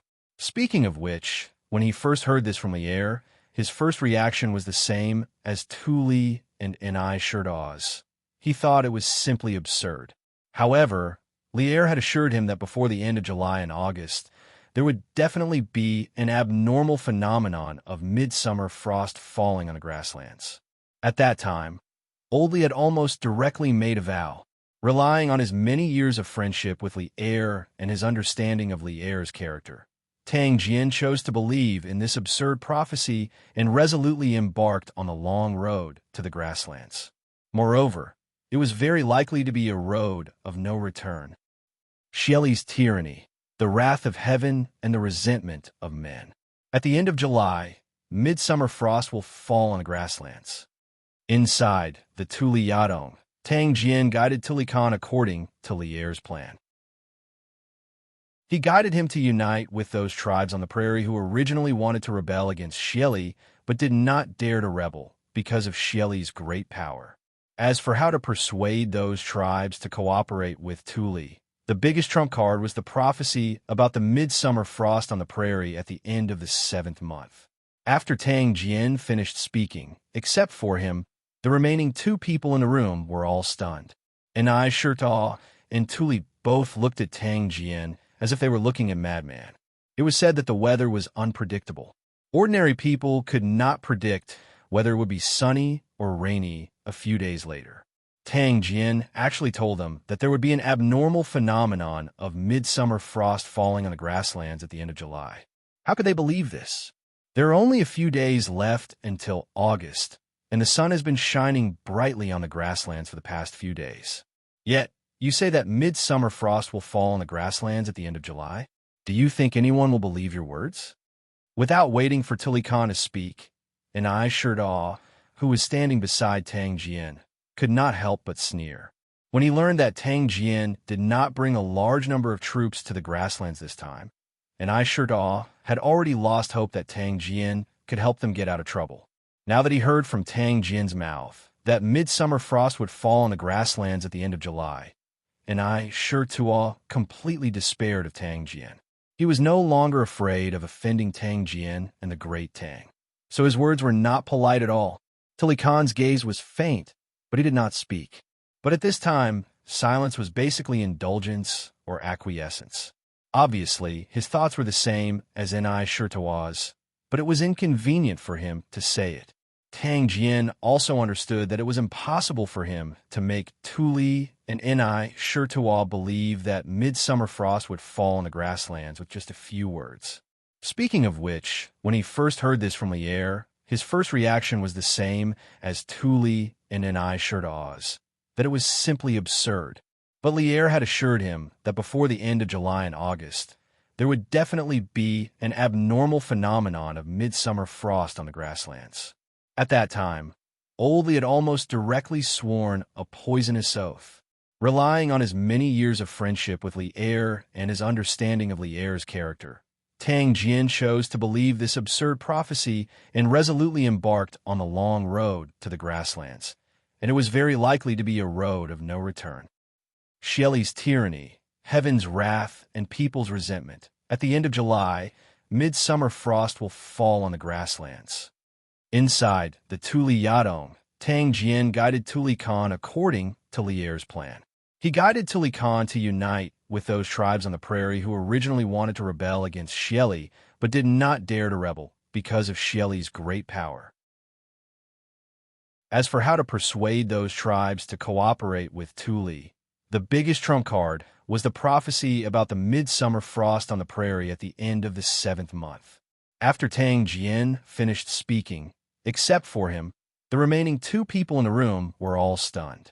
Ni Shirtawa and Tuli both looked at Tang Jian as if they were looking at a madman. It was said that the weather was unpredictable. Ordinary people would not be able to predict whether it would be sunny or rainy a few days later. Tang Jian actually told them that there would be an abnormal phenomenon of midsummer frost at the end of July. How could they believe this? There are only a few days left until August, and the sun has been shining brightly on the grasslands for the past few days. Yet you say that midsummer frost will fall on the grasslands at the end of July? Do you think anyone will believe your words? Without waiting for Tuli Khan to speak, Ni Shirtawa, who was standing beside Tang Jian, could not help but sneer. When he learned that Tang Jian did not bring a large number of troops to the grasslands this time, Ni Shirtawa had already lost hope that Tang Jian could help them escape.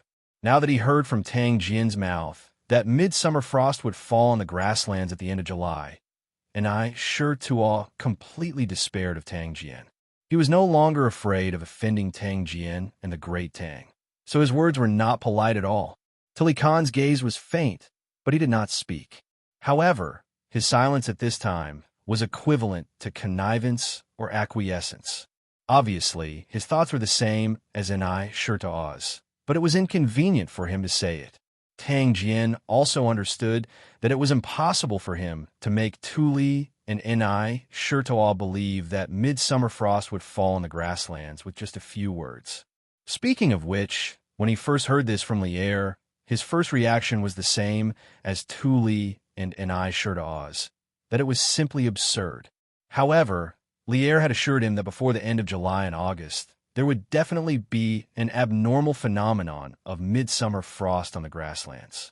At that time, Old Li had almost directly sworn a poisonous oath.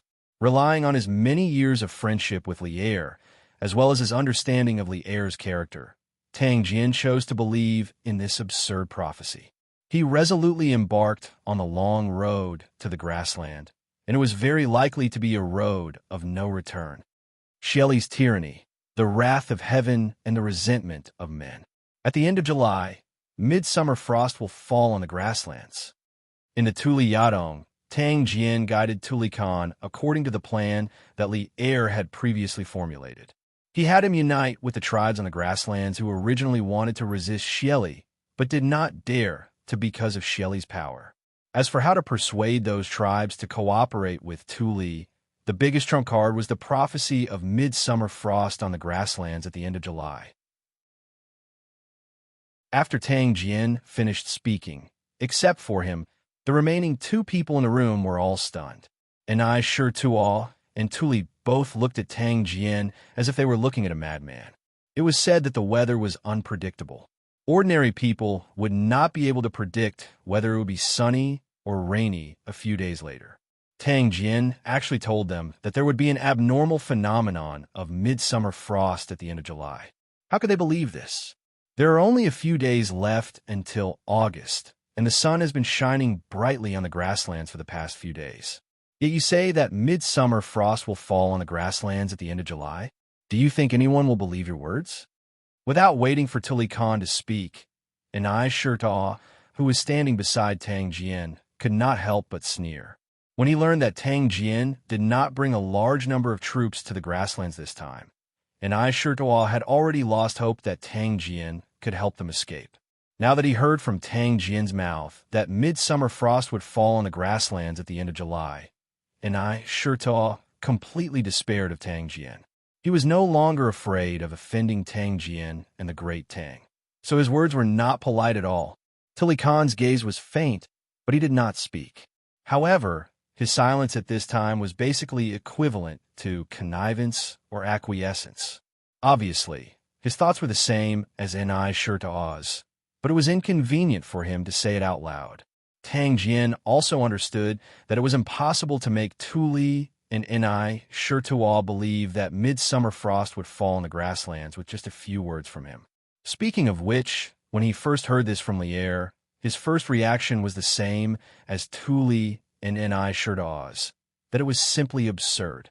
However, Lier had assured him that there would definitely be an abnormal phenomenon of midsummer frost on the grasslands before the end of July and August. At that time, Old Li had almost directly made a vow, relying on his many years of friendship with Lier and his understanding of Lier's character. Tang Jian chose to believe this absurd prophecy and resolutely embarked on the long road to the grasslands. Moreover, it was very likely to be a road of no return. Chapter 1844. Was the Turks at this time superstitious? Of course, they were superstitious, and in this aspect, the Turks were not inferior to the people of the Central Plains. In modern times, many people thought that the Turks believed in Islam, but that was not the case.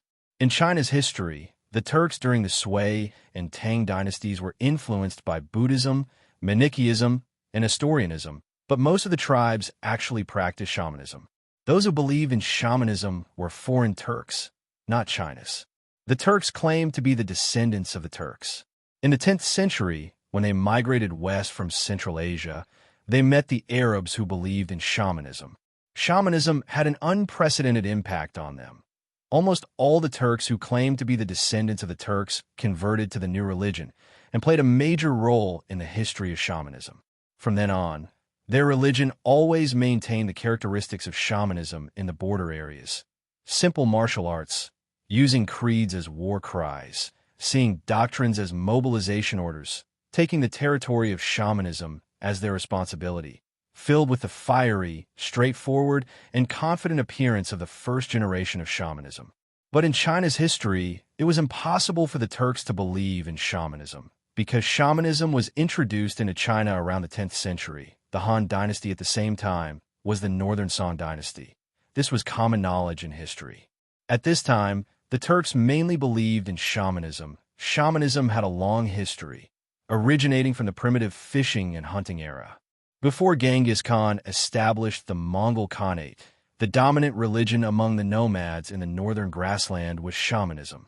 According to the records in the secret history of the Mongols, the shaman at that time made Taoyui drink the cursed water and die in place of his elder brother Ajadai. As the strongest warrior in the Grassland Empire, who controlled 80% of the Mongol army, Taoyui did not resist at all. It could be seen the position of shamanism at that time. According to the teachings of shamanism, Tungri was the eternal highest god. In the thinking of the Grassland people, the supreme power in the world was bestowed by the eternal highest god, Tungri. Therefore, in the Grassland, from the Khan to the commoners, no one did not believe in Tungri, and no one did not hope to obtain Tungri's protection. If the abnormal weather phenomenon of midsummer frost was given a special meaning of longevity, heaven's dissatisfaction with the prairie's current ruler, it was believed that even Xieli, who had millions of control warriors, would also feel a huge headache.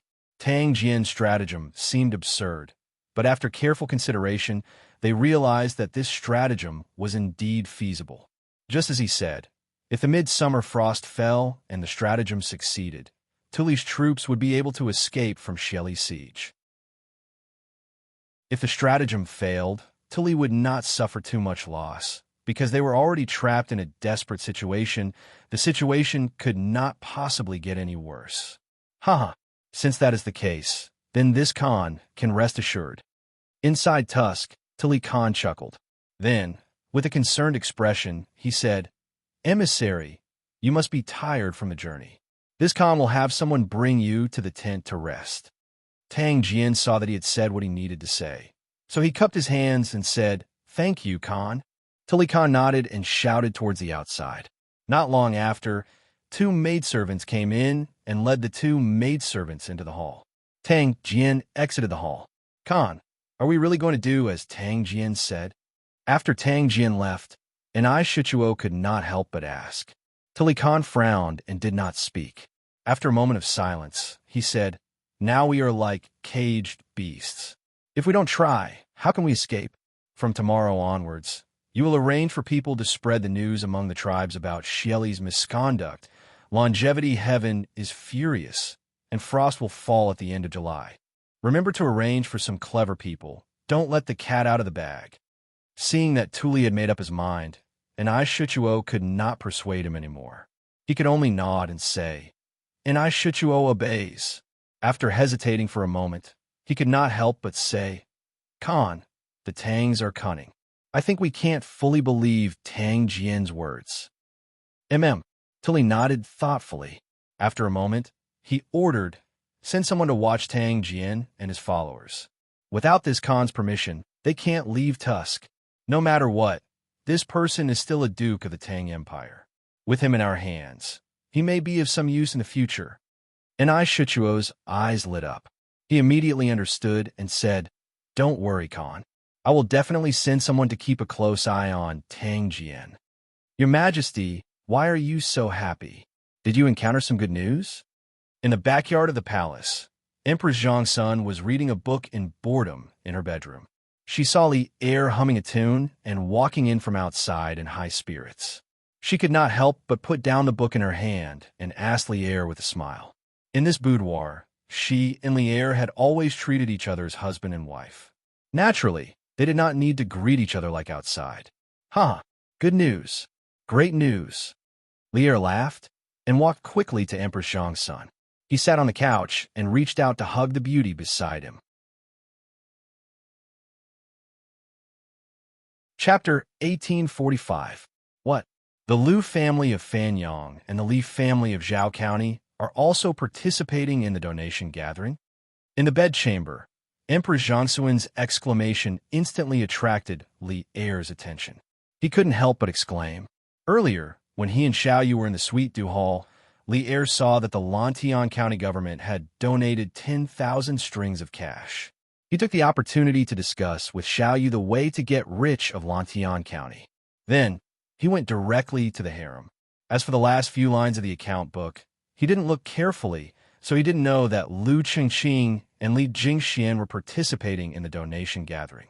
Hearing Li Er's question, Empress Zhongsun pointed at the last 2 lines of the account book and said, Yes. This account book says that the Liu family and the Li family of Zhao County each donated 30,000 strings of cash. It's really strange. Didn't these aristocratic families all have their noses in the air before? Why are they so kind now, donating so much money to the court? At the end, Empress Zhongsun couldn't help but sigh. Li Er followed the voice and saw that the last 2 lines of the account book said, The Liu family of Fanyang donated 30,000 strings of cash. The Li family of Zhao County donated 30,000 strings of cash. These people are just fence-sitters. They will naturally stand on whichever side is stronger. Li Er frowned and snorted coldly. A mere 30,000 strings of cash. They want us to forget all the things they've done and let down our guard against them? What wishful thinking. Empress Zhongsun was puzzled. Your Majesty thinks that the Liu and Li families are donating money at this donation gathering to make peace with the court? Make peace? Li Er shook his head. Rather than making peace, It's better to say that they want to temporarily lower our guard against these two aristocratic families. In the Battle of Guan City, the strongest Qinggeki, Bolinkwi, and Xinyangjung families were all defeated and executed. The Liu family and the Li family of Zhao County should have felt the danger, right? However, this situation is only temporary. We believe that once the imperial court is weakened, these two families will immediately turn hostile and return to their original arrogant thousand-year-old families. Empress Zhang's son nodded thoughtfully, but then she smiled and said, "Your Majesty is right. But no matter what, the Zheng and Li families have donated 60,000 strings of cash, which can more or less alleviate the urgent situation of the court. They are helping the court to support the army. When the Tang Empire returns victorious from the northern expedition to the grasslands, the imperial power will be at its peak. I believe that at that time, even the Zheng and Li families will not dare to be disloyal." Hearing this, Li Erzuo paused for a moment and then laughed out loud. "Haha, Maid Guanyin is right. Regardless of whether or not these two families have ulterior motives, the 60,000 strings of cash is real. How can the court not accept money that is given away for free?" The couple looked at each other and smiled.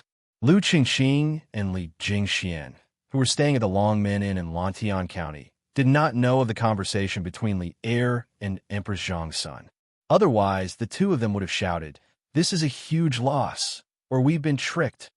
Although their participation in the donation gathering this time was indeed to gain the favor of the imperial court and let the imperial court relax their vigilance against the Liu and Li families, Li Er and Emperor Zhang's son had seen through their goal without any effort. This was not fun. Brother Liu, Lantian County is indeed different from other places. There are many shops in the city, and the streets are crisscrossed. It is said that all the streets are made of cement developed by the Curious Pavilion.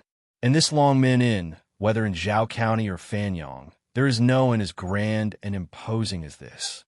Of course, the most important thing is that it is comfortable to live in. In the guest room on the third floor, Li Jingxian sighed to Liu Qingxing, who was sitting beside him. Chapter 1846. The second day. As expected, the fundraising event held by the Yanhuang Chamber of Commerce was on the front page of Tang Daily. Yesterday, Liu, as the top reporter of Tang Daily, participated in the entire fundraising event. She knew better than anyone else what happened at the fundraising event. So today's headline article on Tang Daily was undoubtedly written by Liu. The title of the article was "The Most Adorable Person." There was a very touching paragraph in the article, which was written as follows. When the country is in trouble, countless farmers who were busy in the fields put down their hoes when they heard the call. Sons bid farewell to their fathers, husbands bid farewell to their wives, and fathers left their children. They resolutely put on simple armor and picked up the modeo that had not been used for a long time, but was not rusty at all. They mounted their horses and embarked on the journey of uncertain life and death. They sacrificed their lives for the country and regarded death as a return home. They're the most adorable people. When the country was in trouble, the call was made. Countless merchants, who in the eyes of the world only cared about profit, came from all directions and gathered together. They donated generously to raise military funds for the country. In just a short day, they raised 428,500 strings of cash. Usually, they don't eat the imperial court salary and are looked down upon by everyone. But at the crucial moment, they all took the Saraira for righteousness and shared the country's worries. They're also the most adorable people. This article was not written by Liu specifically for the fundraising event, but she combined it with a major event that was currently happening in the Tang Dynasty. She integrated what she saw, heard, and felt into this article. Several days ago, Li Er had issued an edict to select 150,000 elite soldiers from more than 300 provinces of the Great Tang and send them to Chang and for training. 2 months later, these 150,000 local elite soldiers would gather together with 300,000 Chang and 12 sentinels and march north to have a showdown with Xieli. The second day, as expected, the fundraising event held by the Yanhuang Chamber of Commerce was on the front page of Tang Daily. Yesterday, Liu, as the top reporter of Tang Daily, participated in the fundraising event. She knew better than anyone what happened at the fundraising event, so today's headline article on Tang Daily was undoubtedly written by Liu. The title of the article was "The Most Adorable Person." There was a very touching passage that went like this. When the country is in trouble, countless farmers who were busy in the fields put down their hoes when they were summoned. Sons bid farewell to their fathers, husbands bid farewell to their wives, and fathers left their children. They resolutely put on simple armor and picked up the modeo that had not been used for a long time, but was not rusty at all. They mounted their horses and embarked on the journey of uncertain life and death. They sacrificed their lives for the country and regarded death with equanimity. They were the most adorable people. When the country was in trouble, the call was made. Countless merchants, who in the eyes of the world only cared about profit, came from all directions and gathered together. They donated generously to raise military funds for the country. In just one day, they raised 428,500 strings of cash. Usually, they don't eat the imperial court salary and are looked down upon by the people. But at the crucial moment, each and every one of them takes the Saraira for righteousness and shares the country's worries. They are also the most adorable people. This article wasn't written by Liu specifically for the fundraiser. Instead, it was written based on a major event that was happening in Tang Dynasty. She incorporated everything she saw, heard, and felt into this article. Chapter 1847. There are a total of 719 people who participated in the donation assembly. The total amount of military funds raised is 428,500 strings of coins, far exceeding the military expenditure of 150,000 soldiers for 3 months. These merchants who participated in the donation assembly can be considered to have resolved the urgent situation of the imperial court, allowing the imperial court to focus on preparing for the war against the Turkic Khaganate. We wish to award these 719 people. Does anyone have any objections? Yesterday's donation assembly wasn't just the topic of discussion among the commoners. In Taiji Palace, the donation assembly had also become the main topic of discussion during the morning court assembly. After Minister of Civil Affairs Xiao Yu reported the grand occasion of yesterday's donation assembly, Li Er, who was seated high above, slowly spoke. The officials in the hall had different expressions when they heard this. In the end, everyone turned their gazes to Zhang Sun Wuji, who was seated in the first row of the civil officials. Feeling the burning gazes behind him, Zhang Sun Wuji felt extremely helpless. He could only stand up and clasp his hands. How does Your Majesty intend to award the merchants? Yesterday's donation assembly may have resolved the urgent situation of the imperial court, but our great Tang is a country founded on martial arts and governed by civil officials. I hope that Your Majesty can consider the big picture and not forget the country's roots. Although Zhang Sun Wuji had also secretly contributed to the fundraising yesterday, he didn't wish for Li Er to lavishly reward the group of businessmen yesterday. This was because to the Zhang Sun family, being a businessman was only a dispensable side business. Being in politics was the foundation of the Zhang Sun family's life. From Li Yuan's military uprising at Taiyuan to the establishment of the Great Tang, from the Great Tang's sweeping of the universe to Li Er's ascension to the throne, Zhang Sun Wuji had contributed greatly. It could be said that he was the beneficiary of the current order of the world. Naturally, he didn't wish for the merchants to be able to obtain the credit that he had risked his life for just because they donated some money. Zhang Sun Wuji wasn't the only one who thought this way. Most of the civil and military officials in the hall also thought this way. Li Er was acting out of character today. He actually said that he wanted to reward the 700 merchants who donated yesterday. How could this be tolerated? How could they, who had worked so hard to obtain their official positions, endure this? Thus, they all turned their gazes to Zhang Sun Wuji. Everyone was anticipating that he, the head of the civil officials, would speak some fair words for the great Tang officials. Duke of Zhao is right. Your Majesty, please consider the big picture. I agree. I second the motion. When all the people in the royal court joined forces, even Li'er, the emperor of Great Tang, had to give way to them. Li'er frowned slightly. To be honest, Li'er did not like to see the officials in the court huddle together. But now, Li'er did not have a better solution. He also understood that this was a stage that had to be experienced when the political power had developed to a certain extent. We plan to award the 712 merchants who participated in yesterday's fundraising event collectively. As for how the award will be given, other than praising them, we will also order the Tang Daily to write an article praising them and publish it to the world. In addition, I have also decided that the merchants who donated yesterday will receive the same amount of tax exemption this year. That is to say, the amount of money they donated yesterday will be the same amount that can be used to offset this year's business tax. Duke Zhao, what do you think? As he finished speaking, Li'er turned his gaze towards Zhang Sun Wuji, and his tone was cold while his face was expressionless.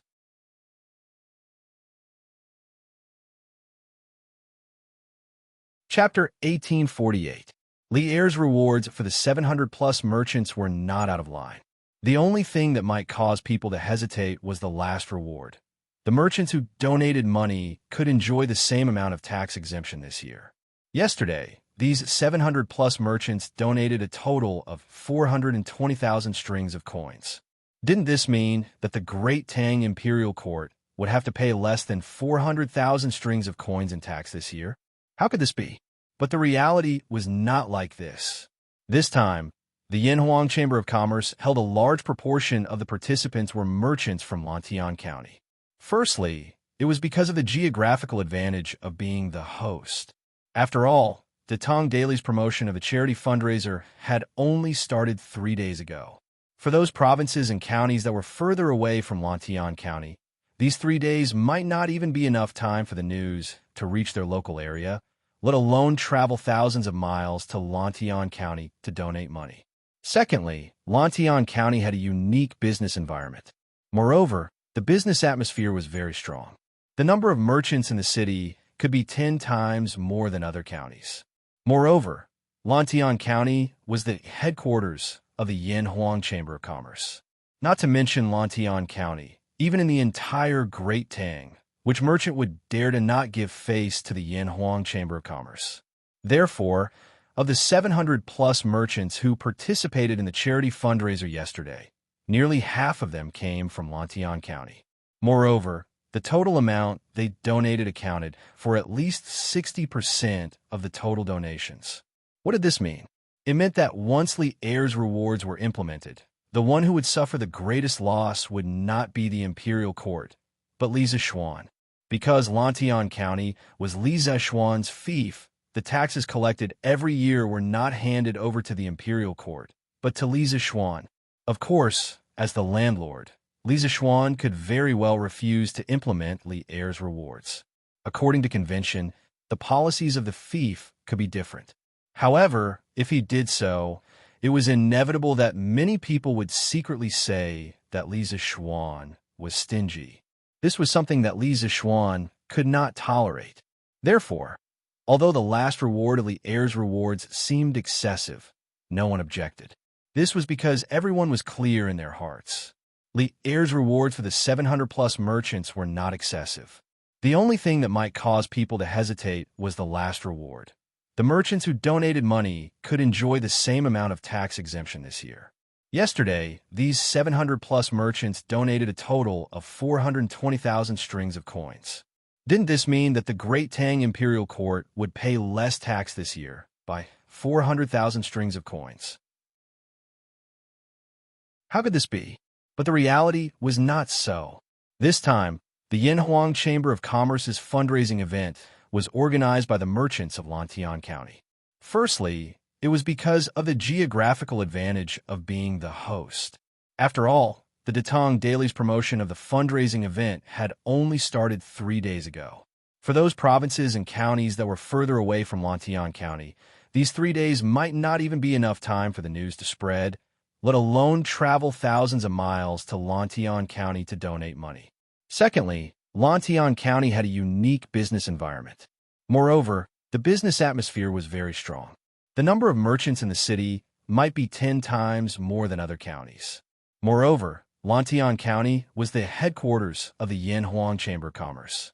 Let alone Lantian County, even the entire Great Tang had 10 times more merchants than other counties. Moreover, Lantian County was the headquarters of the Yanhuang Chamber of Commerce. Let alone Lantian County, even the entire Great Tang was like this. Chapter 1849. Wow, the houses here are so tall and magnificent. How can the buildings here be so tall? How can the ground be so flat? Wow, why are the windows shining? Is there glass hanging on the windows? This is Yanhuang College? How did Senior Brother do it? How can he build an immortal palace on this mountain? Mo Huai led Xinqing and the others into Yanhuang College. The group of celestial master Taoists behind Xinqing widened their eyes when they stepped through the gate.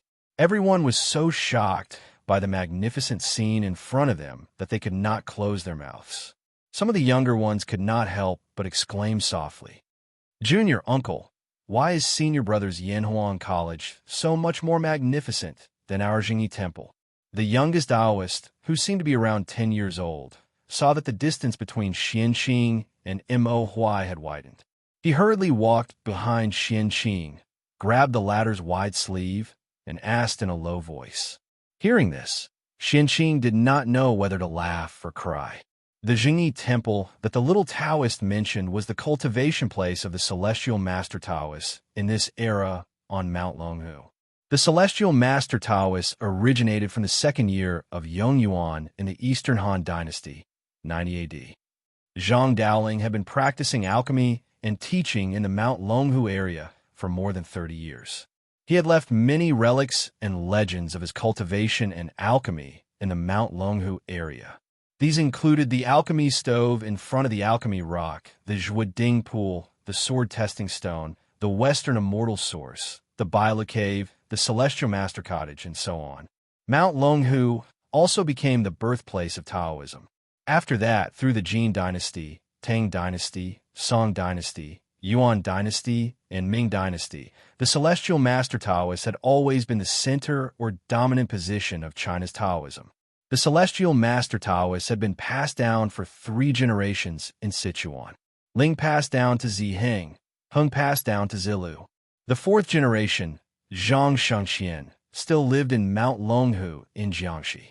After Zhang Shengnan went down to Mount Longhu, he built an ancestral temple at the place where Zhang Ling refined elixirs, which later became the Jingyi Temple.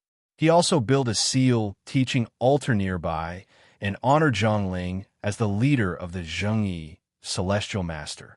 He also used the Zhengyi Celestial Master as the main scripture and used the Zhengyi Celestial Master as the main scripture to pass the seal on the altar on the 3rd day of the Yuanshi Celestial Master to impart knowledge to scholars from all over the world. From then on, he gradually established the Longhu sect of the Zhengyi Celestial Master, which had a great influence in China's history.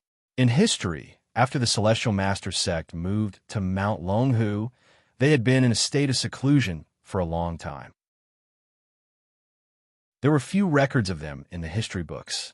In the Tang Dynasty, Taoism was revered and was almost established as the national religion. The Celestial Master Taoism gradually emerged in the world because of the support and use of the imperial court. However, the famous Taoist master mansion on Mount Longhu was not built before the Tang Dynasty. It was built in the 1st year of Emperor Hongwu of the Ming Dynasty. After that, it was rebuilt more than 10 times. It was rumored that the Taoist master mansion was the place where the descendants of Zhangsheng lived and worshipped the gods. It was known as the office of the Zhengyi sects, Zhu Ting, and the Yuan and Ming dynasties that managed the affairs of Taoism. Hunger, don't talk nonsense. Xinqing could not bear to see the little Taoist make a fool of himself outside the sect. He could not help but scold him in a low voice. Cultivation is about following the heart and not being disturbed by the secular world. How can you be disturbed by external things? The little Taoist frowned and thought seriously for a while. He retorted, "But why did senior brother build such a beautiful and imposing academy here? Could this also be considered cultivation?" Xianxing was silent for a moment and said, "Your senior brother is now cultivating the path of the mortal world. You are still young and don't understand."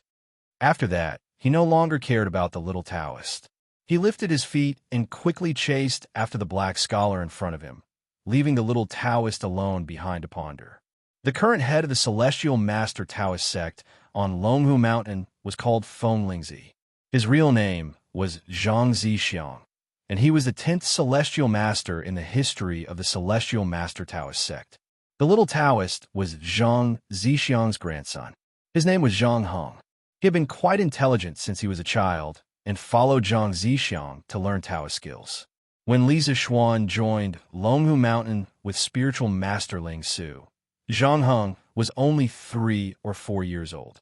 But at that time, he began to read the Taoist scriptures. Therefore, in terms of Taoist skills, this child's talent could be said to be far superior to Li Zixuan and anyone on Longhu Mountain today. "Let's go. Junior brother. If we don't go now, we'll lose them. Yanhuang College is not small. Don't get lost later." A young Taoist priest walked over and patted Zhang Heng's shoulder. He was amused by Zhang Heng's words. Although Zhang Heng was the grandson of the current head of the Celestial Master Taoist sect, he did not receive any special treatment in the sect. The disciples in the sect had always treated this clever junior brother as their own younger brother.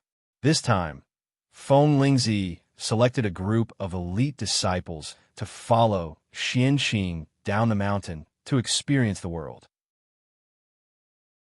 Because of Zhang Heng's outstanding talent, and because this little guy had always wanted to go down the mountain to see the world, Feng Lingzi let him go down the mountain with him. "Oh." Zhang Heng nodded his head and quickly followed her. In the conference room on the first floor of Guanghua Building, Yin Silu, Mo Huai, Wang Ji, and the other higher-ups of the academy sat down with the disciples of the Celestial Master Taoist sect brought by Xianxing. After exchanging greetings, the door of the conference room was pushed open from the outside. Li Gang walked in with the help of Hu Jingjing. The person standing behind them was actually Sun Simiao. Li Gang's body was not as healthy as before. He usually lived in the courtyard of Yinshan. Although he often came to the academy when he was free, the number of times he came was getting less and less. Xianxing and the others suddenly visited Yinshan today. Li Gang hurried over after hearing the news. Sun Simiao and Hu Jingjing happened to be doing a routine physical examination for Li Gang at that time, so they came together. "Taoist Master Xianxing, long time no see. How have you been?" Walking into the conference room, Li Gang looked at Xianxing, who was about to get up. He left Hu Jingjing's help and bowed to Xianxing. When Wu Jie attacked Yinshan, Li Gang was accidentally injured. When his life was hanging by a thread, Li Zixuan and Xianxing rushed back from the Longmen Pass more than 600 miles away and pulled him back from the gates of hell. If it were not for Xianxing, he might not be alive now. In front of his savior, it was not too much to salute, even if Xianxing was much younger than Li Gang. This humble Taoist is fine.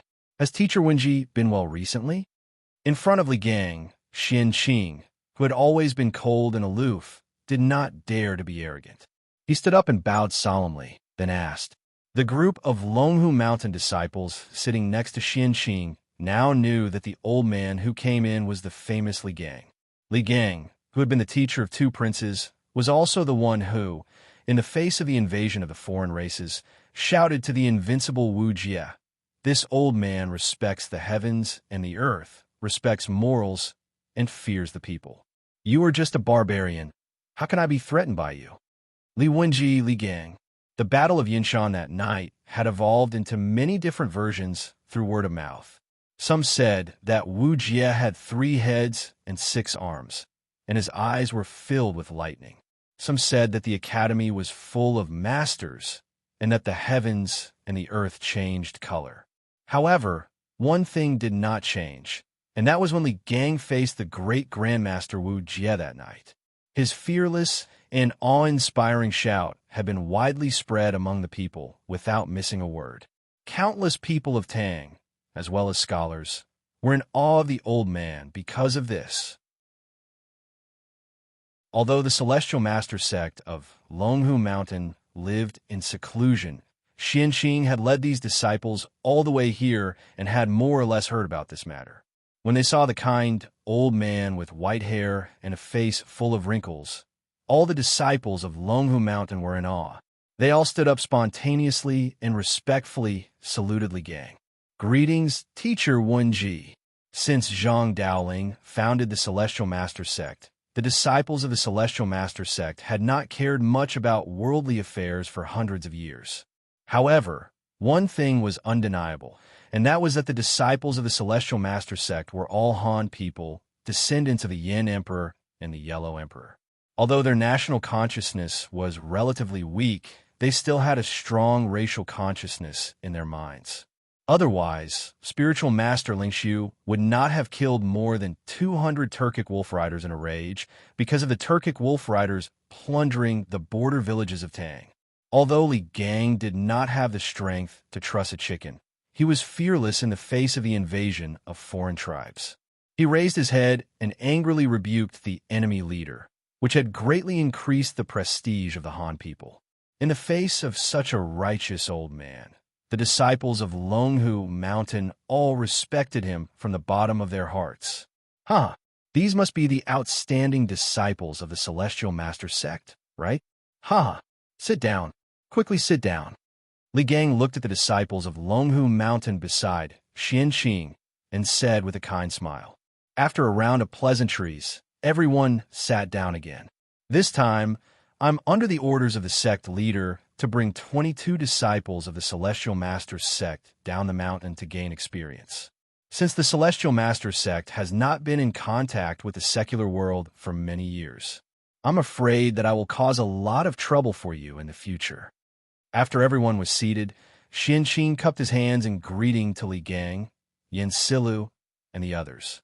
It was rare for him to say such polite words. However, these words sounded incomparably stiff coming from his mouth. It was likely that Feng Lingzi had taught him to say such words before leaving. Hearing this, Li Gang waved his hand and said, Taoist Master Xianxing's words are too polite. Not to mention that the Celestial Master sect is the sect of the Yamacho.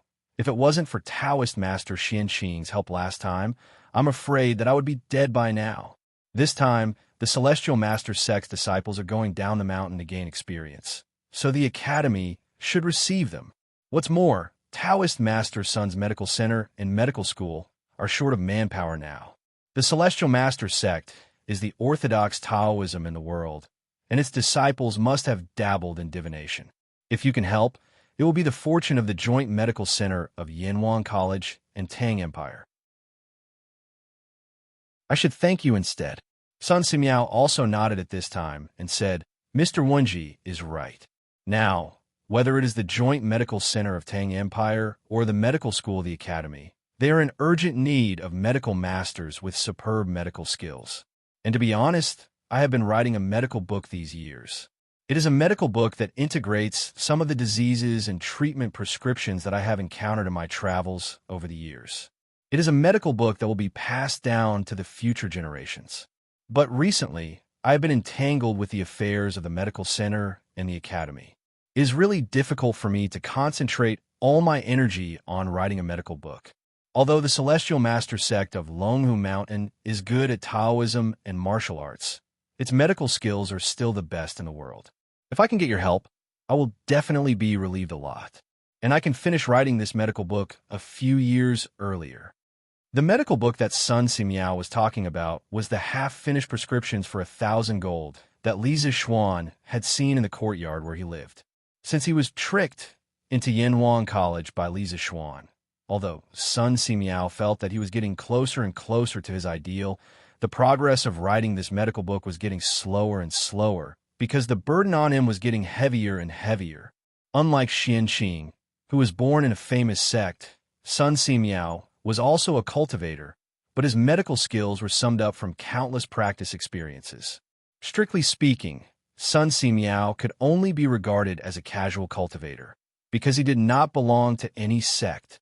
But even so, None of the disciples of the Celestial Master sect present dared to despise Sun Simiao, because Sun Simiao had practiced medicine for decades and saved countless people. He had a great reputation among the people. He was a person who devoted all his energy and all his passion to the medical career and deserved everyone's respect. Oh, Taoist Sun is writing a medical book? I wonder if it is convenient for us to have a look? Hearing this, Xianqing's eyes lit up and he asked aloud. In his life, Xianqing had devoted 99% of his energy to the Tao of the Sword, so in the Celestial Master sect, he had the title of Sword Maniac. In terms of understanding of the Tao of the Sword, even Spiritual Master Spirit, Su, could not compare with him, and the other 1% of Xianqing's energy was devoted to the Tao of the medicine. Although it was only 1%, Xianqing's Tao heart was extremely pure. For such a dedicated and pure person, even if he only devoted 1% of his energy, it was still stronger than ordinary people who devoted 100% of their energy. His attainments in the Tao of the medicine were currently second only to Sun Simiao, but far inferior to Spiritual Master Spirit Su. Therefore, when he heard that Sun Simiao was writing a medical book recently, Xianqing was immediately interested, because in terms of medical experience, 10 of him could not compare with Sun Simiao, who had saved countless people. And this medical book that gathered Sun Simiao's years of medical experience would definitely be of great help to improve his medical skills. Haha, since Taoist Xianqing is interested, why not? After Mr. Kong Gue has settled you down, Taoist Xianqing can directly come to my courtyard to have a look. Seeing that Xianqing was interested in his medical book, Sun Simiao was not unhappy, nor did he want to hide it. He smiled calmly and said he had been practicing medicine for half his life, and his ambition was to cure the suffering people of the world who were suffering from the pain of illness. However, he also understood that it was impossible to achieve this goal by himself. Therefore, he had agreed to join the Imperial Medical Bureau with Li Er, and this year he had been bewitched by Li Zishuan to join the Yanhuang Academy and the Tang Alliance Medical Center. His goal was to impart his medical skills to more people who had the same ambition as him. Xianqing's eyes flashed, and he cupped his hands and said, "Senior, Xianqing admires you for your noble character and unquestionable integrity." Sun Simiao smiled and did not take it seriously.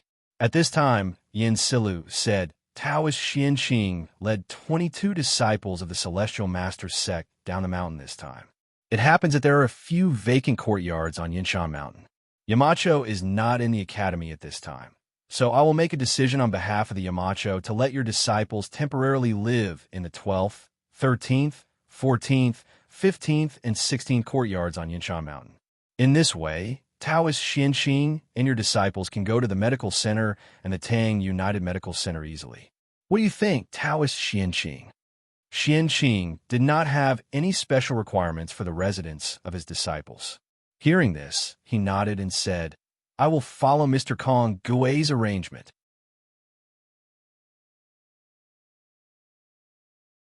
Chapter 1850. This courtyard is so unique. The porcelain white tiles are as smooth as mirrors. The walls are as hard as rocks, the clear and empty windows, and the soft and comfortable couch. Even the toilet is as white as jade, and there is no stench at all. Also, I heard that this thing is an electric lamp, which is driven by electricity and can make the night as bright as day. Everything in Yinshan is so magical. Youngest uncle said that senior brother cultivates the mortal Taoism, but what kind of mortal Taoism can make senior brother create such a magical Yinshan? In the conference room on the first floor of Guanghua Building, the people of Yanhuang College and the disciples of the Celestial Master Taoism, led by Xianqing, had a brief meeting. After that, Yin Silla ordered people to bring Xianqing and the others to the courtyard. After all, they came to Yinshan from Longhu Mountain, this time with luggage. Only after settling down could they have time to do other things. After visiting the courtyard inside and out, Hung couldn't help but sigh with emotion in a low voice. Yin Silu assigned a total of 5 courtyards to the disciples of the Celestial Master sect. Of course, The interior of the courtyards were all renovated, and they could move indirectly. Hung and Xianxing were assigned to one courtyard, and the other 21 disciples of the Celestial Master sect were assigned to the other 4 courtyards. Each courtyard had about 5 people living in it, and one courtyard had 6 people living in it. This arrangement was not because Hung was a disciple of the head, but because Xianxing, as a teacher, was usually cold and strict. Ordinary disciples did not dare to live with him, of course, except for Hung. The disciples of the Celestial Master Taoism were generally afraid of Xianxing, but Hung was not afraid of him since he was young. On the contrary, he was particularly close to Xianxing. Perhaps it was because they were the same kind of people. Fortunately, the interior of the Cloud Mountain courtyard was extremely spacious. Even if a dozen or so people lived in each building, it wouldn't seem crowded. Otherwise, wouldn't Li Zixuan have innocently ended up with the infamy of abusing his fellow disciples? Uncle, what is the mortal Taoism? Why haven't I heard of it after reading the Taoist canon? Hung really couldn't hold back his curiosity, or maybe Hung didn't want to suppress his thoughts at all. He went upstairs and opened the door of Xianxing's bedroom, asking Xianxing, who was sitting cross-legged on the bed, read the Taoist canon thoroughly. If these words were said by other children of the same age, Xianxing would only think that this person was really arrogant. This was because there were more than 1,000 scrolls in the Taoist collection. How could a young boy read through all of them? But the person who said this was Zhang Heng, so Xianxing naturally didn't find it strange at all. It was just that he didn't know how to answer Zhang Heng's question. It was hard for Xianxing to tell what Li Zixuan was cultivating now. After a long silence, Xianxing closed his eyes and said faintly, "I'm not sure what Li Zixuan was cultivating now. I'm not sure about the secular world path either. You should go back and ask the sect leader." Hung was disappointed that he didn't get the answer he wanted from Xianxing.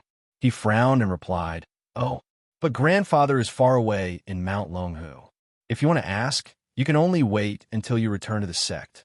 However, if this matter is not discussed clearly, it will affect my Tao heart and hinder my cultivation. I hope that martial uncle can enlighten me." Obviously, Hung felt that it was not that Xianxing didn't know, but that he was hiding something from him.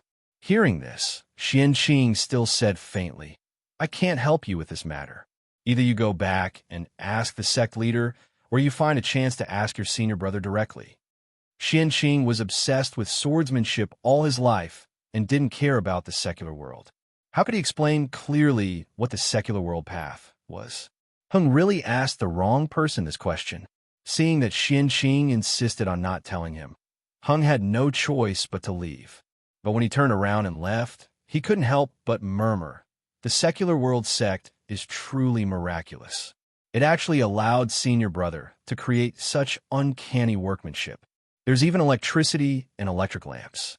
Senior brother seems to know some truths of the human world that we don't, which prompted him to create all these miraculous things on Cloud Mountain." Also, when I was in the academy just now, I heard the words that the teachers in the academy talked about the most. What is the secular world path? Could it be that Gong Shui was the way of the mortal world that martial uncle mentioned? It would be great if I have the opportunity to read the classics of the academy's secular world path. Heng's low murmur naturally couldn't escape Xianxing's sharp ears. He suddenly opened his eyes and looked at Heng's back. A trace of worry flashed in his eyes.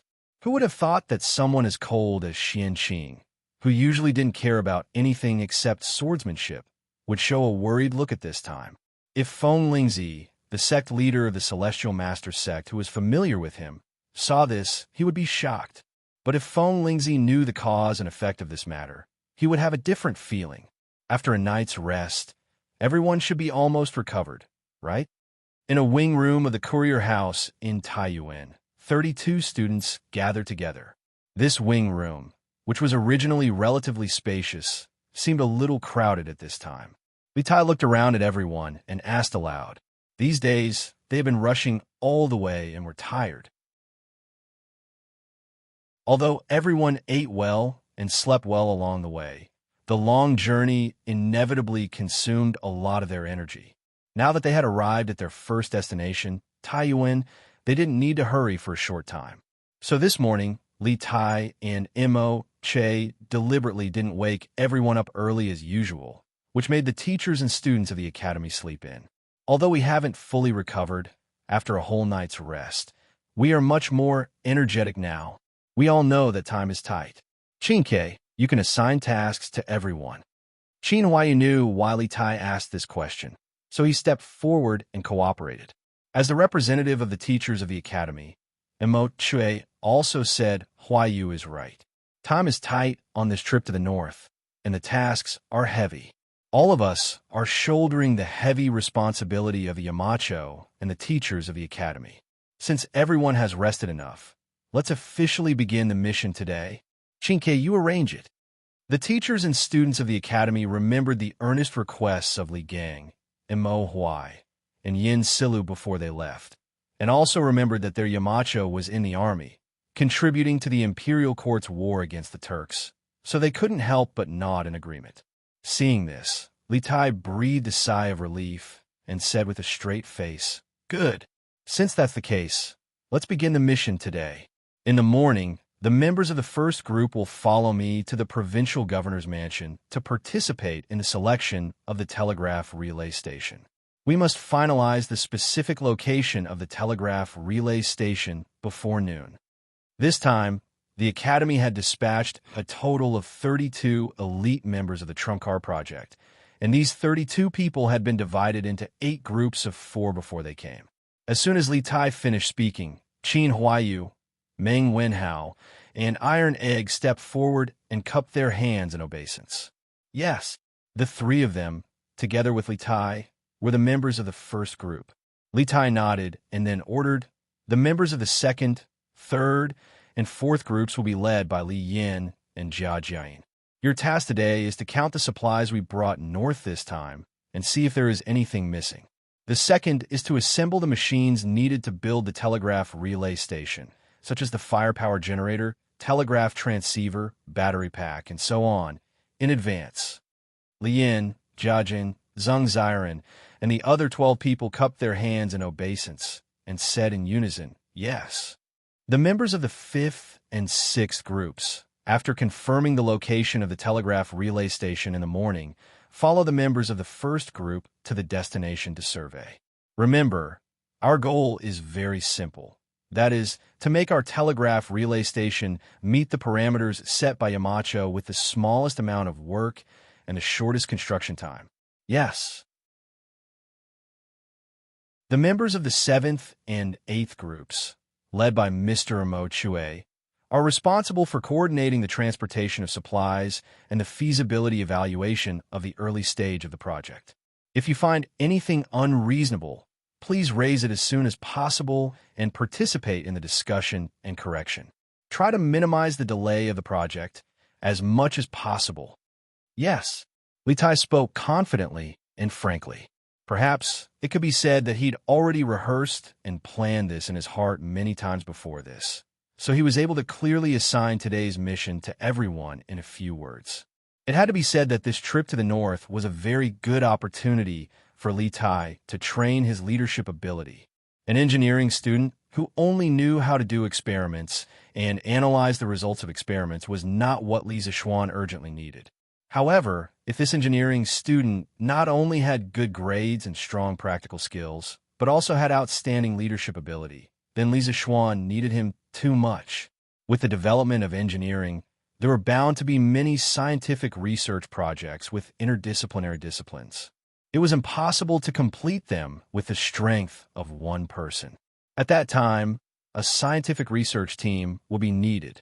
Only a leader who was proficient in technology and had strong leadership ability could lead a scientific research team to overcome one problem after another. And Li Tai was currently making progress in this direction. Mo Chue couldn't help but nod with gratification when he saw Li Tai had finished distributing the missions in a short period of 15 minutes.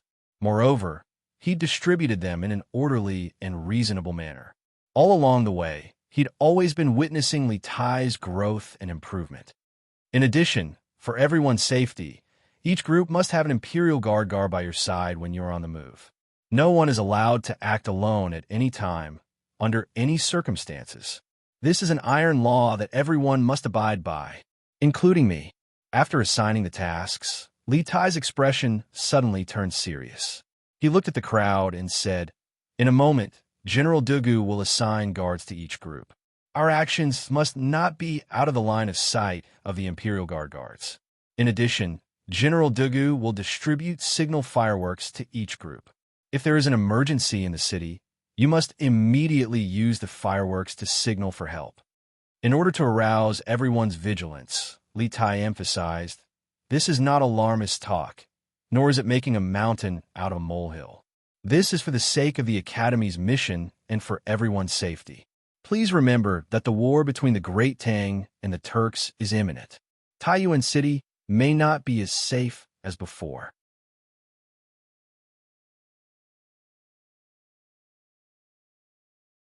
Chapter 1851. With the war between the Great Tang and the Turks imminent, Taiyuan City might not be as safe as it was in the past. This short sentence instantly made the originally tense atmosphere a little more dignified. Everyone present was an elite student or teacher of Yanhuang College, so they were naturally no fools. They could all sense the danger lurking in Li Tai's words. "Qingke, be at ease. Everyone understands the severity of the situation. We will be careful in all matters." Meng Wenhao said. The others agreed, "That's right. We will be careful in all matters." Li Tai turned to Mo Chue, asking with his eyes if there was anything he needed to add. Mo Chue lightly shook his head. Li Tai took in a deep breath and said, "Okay, everyone, begin to move out according to the tasks you've been assigned. Remember, safety comes first." When he had left Cloud Mountain, Li Gang, Yin, Silu, and the other esteemed teachers of the Academy had repeatedly urged him to ensure that all the teachers and students returned safely. As the commander of this operation, Li Tai felt an immense pressure on his shoulders. This was especially true after Dugu Xian and Dugu Feiying had informed Li Tai of the treacherous situation in Taiyuan City yesterday. Li Tai had sensed a thick sense of danger, so he had repeatedly emphasized the importance of safety to the members of the Academy. Since he was the commander of this northern expedition, he had the responsibility and obligation to ensure that everyone in the Academy returned safely. Yes, everyone clasped their hands and then left to carry out their respective tasks. As Li Tai walked out of his room, Dugixin walked over and clasped his hands to Li Tai. "Your Highness, this general has followed your orders and divided the Imperial Army into 8 teams to protect the 8 teams of the Academy. In the future, no matter where the teachers and students of the Academy go in Taiyuan City, the Imperial Army will follow. We will not give the enemy a chance to strike." This morning, the teachers and students of the Academy had all slept in. Only Li Tai and Mo Chue had woken up early to discuss with Dugu Xian and the other generals about the arrangements and deployment for the safety of the teachers and students of the Academy. Li Tai nodded and clasped his hands. "Very good. Thank you for your trouble, General Dugu." Li Tai knew that the 2 brothers of the Dugu clan had a close personal relationship with Li Zishuan, so he had always been very courteous to these 2. Moreover, the safety of the 32 teachers and students of the Academy all depended on Dugu Xian and Dugu Feiying, so Li Tai had no choice but to treat Dugu Xian with respect. "Your Highness, this is this general's duty." Dugu Xian clasped his hands and hesitated for a moment before saying, "Taiyuan City is currently in a state of chaos. Your Highness, with your precious status, is putting yourself in danger. For the next few days, to ensure your Highness' safety, this general will have to stay by your Highness' side and protect you. No matter where your Highness goes, this general will have to stay by your Highness' side and protect you. I hope your Highness can grant my wish." The members of the royal family had been subjected to all sorts of restrictions since young, so the members of the royal family did not like restrictions when they grew up. This was also the main reason why Li Tai did not like to bring guards with him when he went out. Dugu Xian also understood this point, but with the current situation, if he did not stay by Li Tai's side at all times, he had no confidence in bringing Li Tai safely back to Cloud Mountain. As such, He could only try to reason with Li Tai. Li Tai frowned. He did not like restrictions. If someone stayed by his side 24 hours a day to protect him, he would feel uncomfortable all over. However, seeing the faint pleading look in Dugu Xin's eyes, Li Tai hesitated for a moment before nodding. All right then, I'll have to trouble General Dugu for the next few days. I'll treat it as giving face to the Amacho. Li Tai secretly added in his heart. If there were anyone else who asked to stay by his side and protect him at all times, he would definitely reject without hesitation and send that person away. It was not that he did not care about his life or was not afraid of death, but that no one would like to have someone by their side at all times unless it was a matter of life and death. However, this person was Dugu Xin, Li Zishuan's good friend, so it was a different story.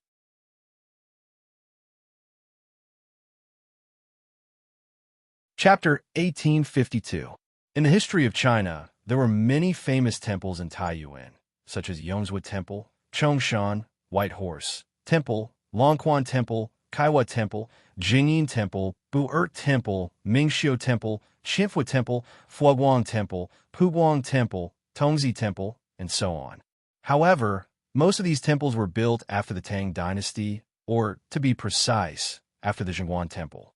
What Wang Liaoyuan said was completely true. In this era, only the Puguang Temple and the Tongzi Temple remained intact in Taiyuan City. You said that the Tongzi Temple is located at the top of Longshan, which is very high and has been abandoned. Does that mean that there are no monks living in the Tongzi Temple now? And there are no incense offerings? Li Tai frowned when he heard Wang Liaoyuan's explanation. However, after hearing Wang Liaoyuan's introduction of the Tongzi Temple, Li Tai's eyes suddenly lit up. Li Tai knew that there were no tall pagodas in the Puguang Temple, which did not meet the requirements of building a telegraph relay station.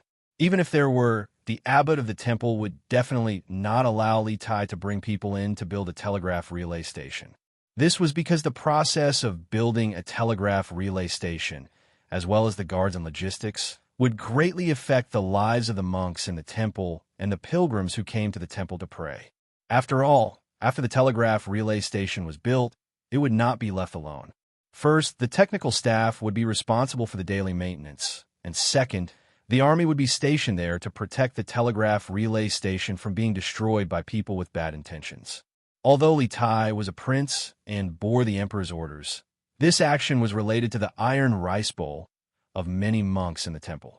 The other party would definitely not give in. Even if Lier was here, he would not dare to do anything to those monks who disobeyed the emperor's orders. Otherwise, it would cause a huge public uproar. Therefore, compared to the Puguang Temple, the Tongzi Temple was undoubtedly a more perfect location. It could meet the requirements of building a telegraph relay station, and it would not involve the complicated demolition problem. Yes, as far as I know, the Tongzi Temple was abandoned in the late Sui Dynasty. The monks in the temple were nowhere to be found, but the buildings in the temple were not damaged much in the war. It was just that no one took care of it for a long time, so there was a lot of dust. Wang Liaoyuan nodded and replied. Hearing this, Li Tai could no longer hide his excitement. He stood up and said, "That's great. Governor Wang, please send someone to bring this prince to the boy temple to take a look." Although Wang Liaoyuan didn't know why Li Tai was in such a hurry to go to an abandoned temple, he knew that it had something to do with the important mission that Li Er had given Li Tai. Thus, he didn't ask any further and stood up to reply. This lowly official will order the accompanying guards to bring your highness to the boy temple. However, Dragon Mountain is located in the southwest corner of Taiyuan City. It's a remote location. The mountains are high and the forests are dense. There are very few people there. If your highness insists on going there, please allow this humble official to send a group of elite troops to escort you. Otherwise, if an accident happens, this humble official will die 10,000 deaths. Liao Wang Liao Wang Wang Wang Wang Liao Yuan and Wang Wang Wang and Wang Liao Wang Wood and Wang Wood and Wang Course of he Wang Wood Wang Wang was and Wang Wood. To his Wang temple, Li Wang was.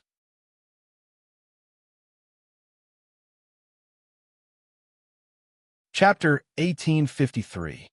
Your Highness, Dragon Mountain is tall and surrounded by mountains on the south, north, and west.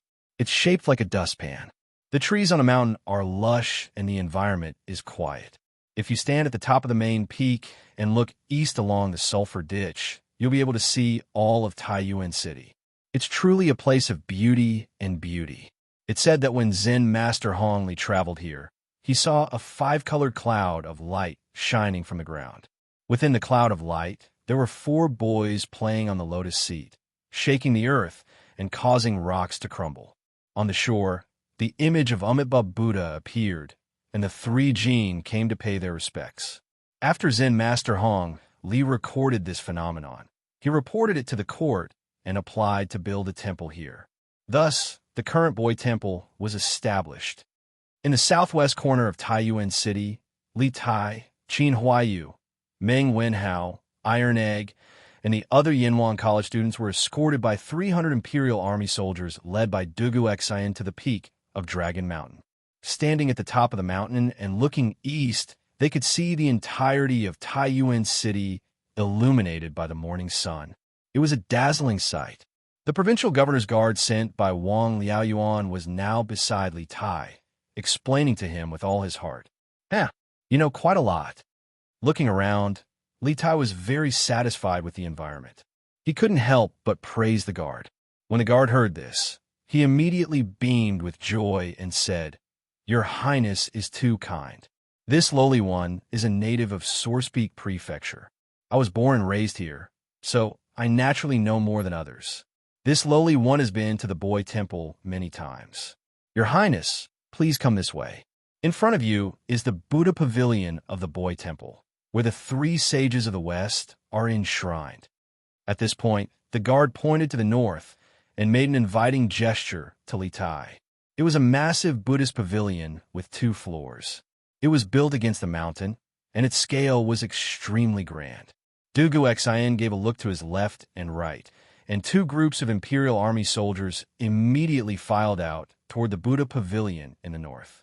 Li Tai saw this and said nothing. He stood to the side, quietly waiting for something. Not long after, an Imperial Army soldier ran out and cupped his fist at Dugu Xian. "General, everything in the Buddhist pavilion is normal. There's no danger." Dugu Xian nodded and then gave Li Tai a look. Li Tai understood and said to the guard from the Bing Province Governor's Mansion, "Since you are familiar with this place, then lead the way." "Yes, Your Highness." The guard cupped his fists and slowly walked towards the Buddha Pavilion on Li Tai's left. As Li Tai's group walked in, they realized that the Buddha Pavilion was made up of a front porch and the main part of the pavilion. The front porch was 5 rooms wide and 1 room deep.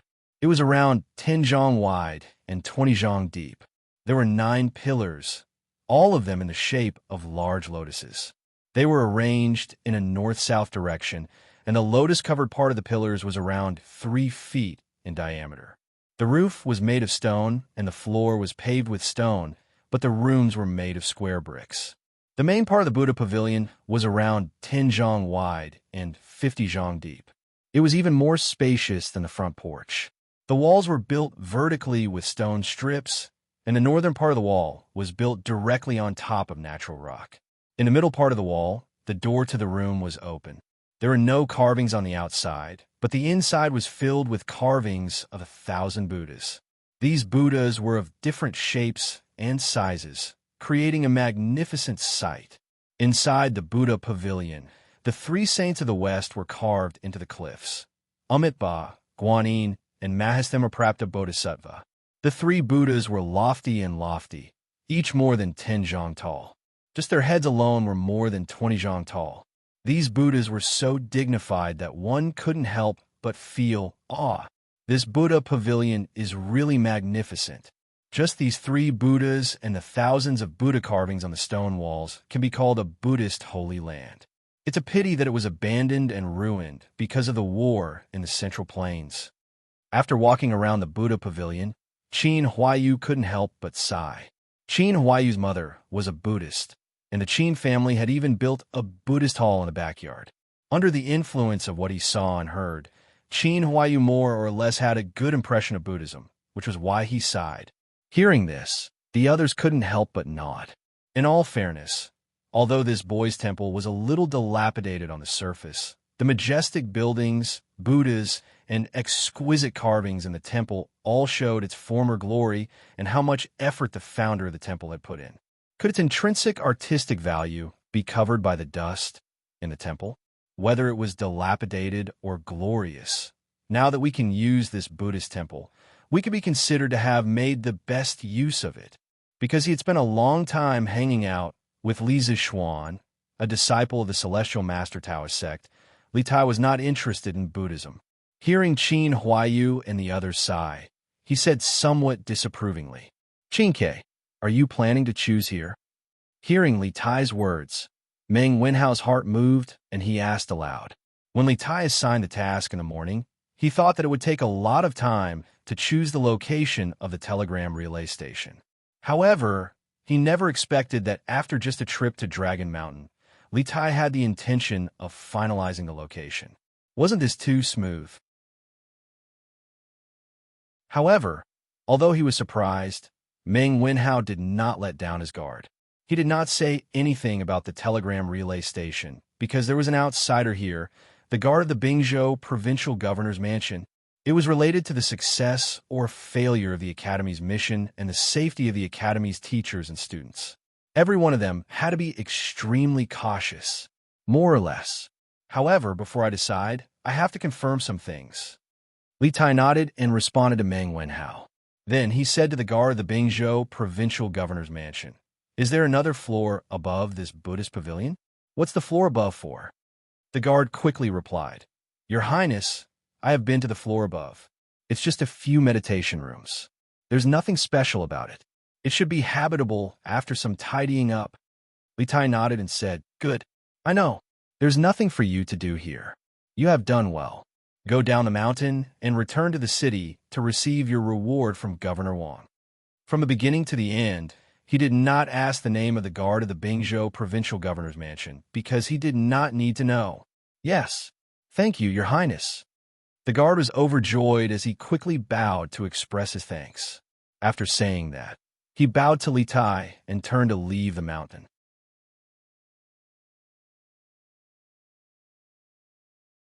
Chapter 1854. Where are Mr. Ink Chue and the others? Back at the post house, Li Tai saw Dugu Fing looking around in front of the post house. He was anxious to inform Ink Chue and the others about the location of the relay station, so he didn't take Dugu Fing's abnormality to heart and asked anxiously, "Your Highness, big brother, you're back?" Mr. Ink Chue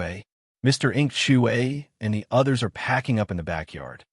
When Dugu Feng saw Li Tai and the others, especially when he saw that Dugu Xen had returned, he immediately perked up and answered, "Last night, other than the teachers and students of Yanwang Academy and the Imperial Army led by Dugu Xen, there were also the materials and machinery needed to build the telegraph relay station that they had brought from Yanhuang Academy on this trip to the north.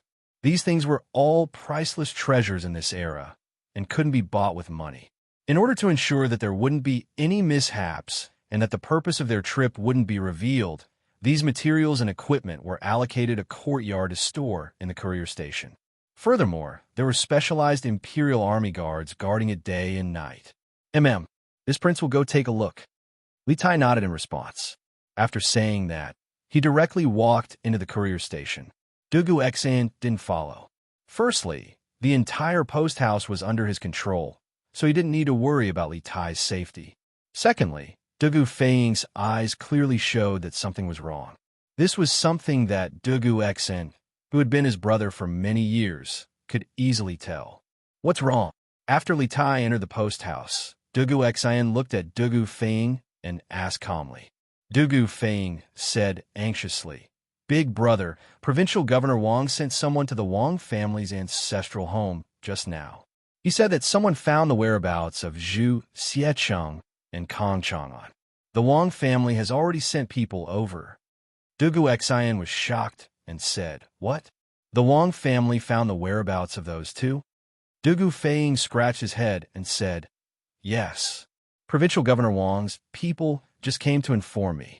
I also wanted to go over just now, but I remembered that Big Brother told me not to track down the whereabouts of these two people, so I didn't go. Big Brother, are we really not going to take a look? Yesterday, after Dugu Xian had led his army into the city, after learning about the current situation in the city, he had formulated a strategy of biding his time and not making any moves. He had completely given up on finding the whereabouts of Zhu Xiecheng and Kong Chang'an, and focused all his energy on protecting the safety of Li Tai and the others. Therefore, the task of tracking down the whereabouts of Zhu Xiecheng and Kong Chang'an was left to the Wang family.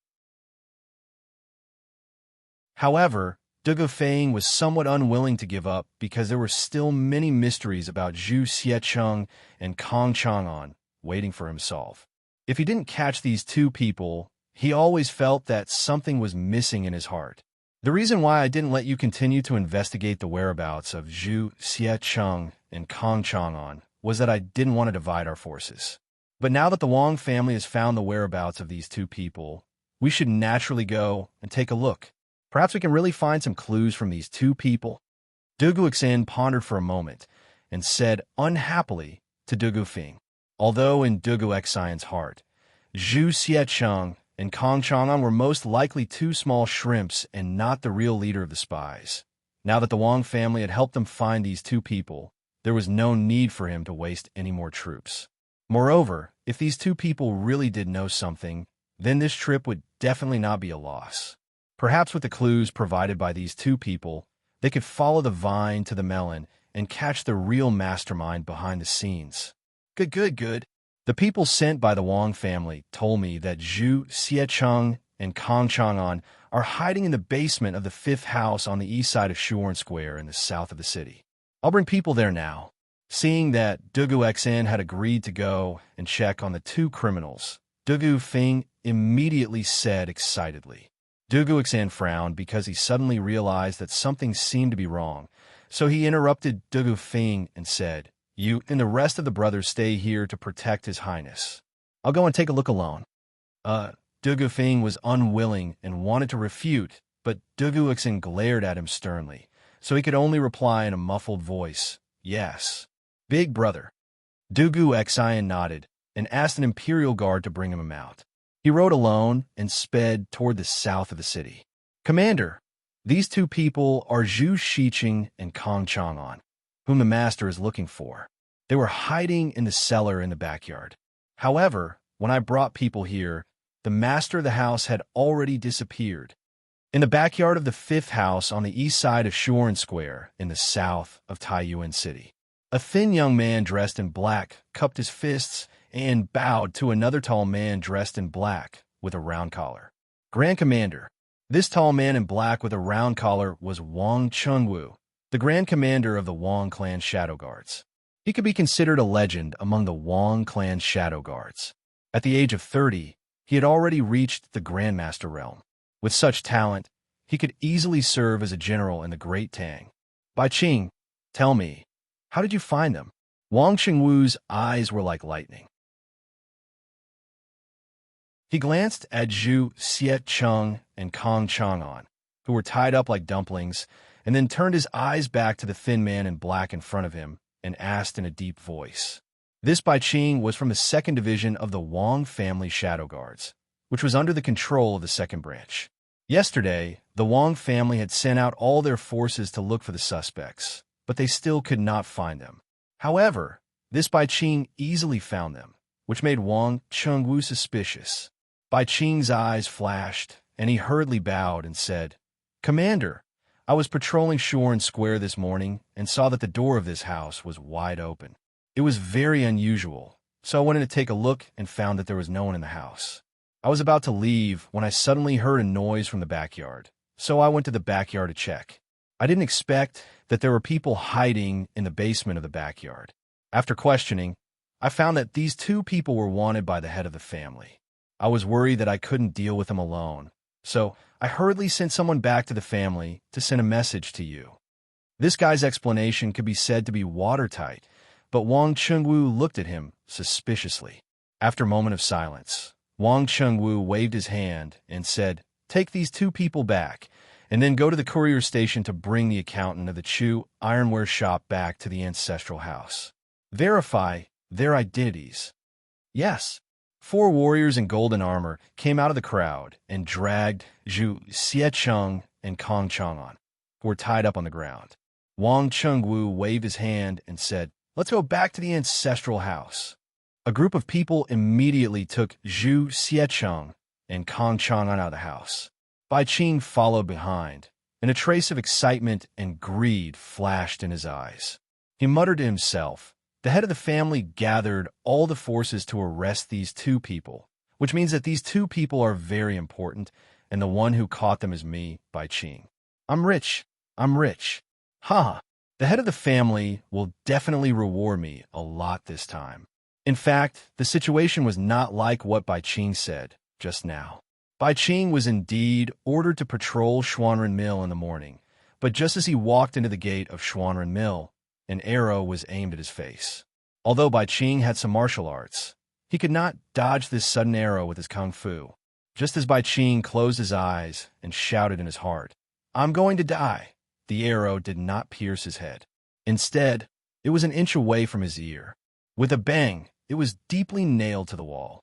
Bai Qing was still in shock, but after the person who assassinated him shot the arrow, he did not do anything else. He turned his head to look at the arrow nailed to the wall and saw a piece of cloth tied to the arrow shaft. His heart moved, and he quickly went forward to take the arrow from the wall. He opened the cloth and saw the words written on it. "The person being chased by the Wang family is hiding in the basement of the backyard of the 5th house in the east of Xuanren Mill." After seeing this line of small words, Bai Qing subconsciously did not believe it. He thought that this was a prank by some bored person, but after thinking about it carefully, he felt that something was wrong. Which bored person could shoot an arrow into a wall more than 2 inches deep? Then he thought of the fact that Wang Yu had mobilized the entire Wang family's power to search for Zhu Xiecheng and Kong Chang'an in Taiyuan City. If he caught these 2 people, he would definitely receive a lot of rewards from the family. Even his position among the Wang family's secret guards would be raised to a higher level. Because of this, thinking of this, Bai Qing put away the cloth with the words and secretly went to the 5th house in the east of Xuanren Mill alone. Because he did not want others to share the credit with him, he did not plan to call any of his companions. But unexpectedly, he really did find Zhu Xiecheng and Kong Chang'an in the basement of the backyard of the house. Bai Qing could not help but be overjoyed. Thus, the scene just now happened. Obviously, the arrow just now was not meant to assassinate him, but someone had sent him a message. As for why Bai Qing lied to Wang Chengwu, the reason was because of benefits. If he told the truth that someone had sent him a message to point out Zhu Xiecheng and Kong Chang'an's hiding place, and that was why he caught the 2 people, then it would seem that he did not play any role in this matter. In order to show more of his credit, he could only say that he had found Zhu Xiecheng and Kong Chang'an's hiding place by himself. On the other side, he was experiencing a real assassination. Dugu Xian rode alone from the center of the city to Xuanren Mill. When he was 3 houses away from Xuanren Mill, suddenly, dozens of arrows with cold light shot toward him from the surrounding walls of the houses. Dugu Xian was a martial arts master at the grandmaster level, and his perception of danger was far more sensitive than Bai Qing's. The moment before the arrows were shot, he felt a sense of danger, and his heart skipped a beat. In the face of dozens of arrows, Dugu Xian pulled out the sword at his waist. With the help of Li Zixuan, he had learned the 9 strategies beyond the swords, arrow-breaking style. There was a flash of sword light in the air, and the dozens of arrows were all broken by Dugu Xian. Ding, ding, ding. The arrows fell on the bluestone with a crisp sound, and the space was instantly silent. "Who are you, scoundrel? How dare you commit murder in Taiyuan City? Come out." Dugu Xian had already dismounted. He stood with his sword in hand, glanced around, and shouted in a deep voice.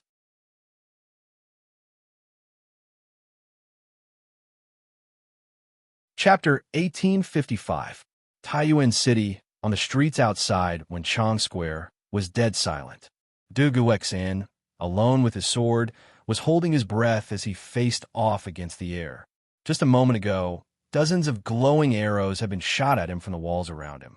If he had not been a grandmaster, and if it had not been for the exquisite swordsmanship of 9 strategies beyond the swords, that volley of arrows would have been enough to injure him. Due to the sudden attack from the dark, Dugu Xien had focused all his attention on his swordsmanship and survival, so he had not paid attention to the enemy's specific location. Now that the enemy's attack had slowed down, Dugu Xien finally had time to observe his surroundings. However, at this moment, there was no one around him. If it had not been for the dozens of broken arrows lying on the ground, Dugu Xien would have thought that the frightening scene he had just experienced was an illusion. An expert. There was definitely a martial arts expert among the enemy, and there was more than one. When Dugu Xien had blocked the volley of arrows, he had clearly felt that a few of the arrows carried a huge amount of true qi. The person who had shot the arrows was definitely at the peak of qi transforming stage, or above. Moreover, other than the few extremely powerful true qi arrows, the other assassins who had shot the arrows were all above the qi transforming stage. How did such a powerful assassination team sneak into Taiyuan City? And why did they choose to attack him at this time? At this moment, many questions flashed through Dugu Xian's mind. Since he had only gone to the south of the city to see if Zhu Xiecheng and Kang Chang'an had been captured, he had not brought any guards with him when he came out of the courier station. At this moment, he was alone, but he was still fearless. Whoosh, whoosh, whoosh. Dugu Xien happened to be standing at the intersection of 2 streets. His upper left, upper right, lower left, and lower right were all surrounded by the walls of the square. Just as Dugu Xien held his breath and was on full alert, dozens of masked men in black suddenly popped their heads out from the top of the walls of the square. In response to Dugu Xian's shout, they did not say anything. Instead, they responded with another volley of arrows. 9 strategies beyond the swords. Arrow breaking style. Dugu Xien had not been on guard earlier, and that volley of arrows had not hurt him. Now that he was on guard, how could he be afraid of the black-clothed assassin using the same trick again? He snorted coldly, and then the tip of the sword in his hand trembled, pointing it at the arrows that were shooting towards him. The speed of his sword was too fast, and ordinary people could only see the countless blurry sword shadows in the air. Then a series of ding-ding-ding sounds could be heard, and the dozens of arrows all fell on the bluestone floor. Compared to his previous response, Dugu Xian's response this time was even more composed and casual. Obviously, under his full defense, these dozens of black-clothed experts could not hurt him. The arrow-breaking form of the Dugu 9 swords was a supreme sword technique that could break all kinds of hidden weapons. However, Dugu Xien had only just begun to learn it.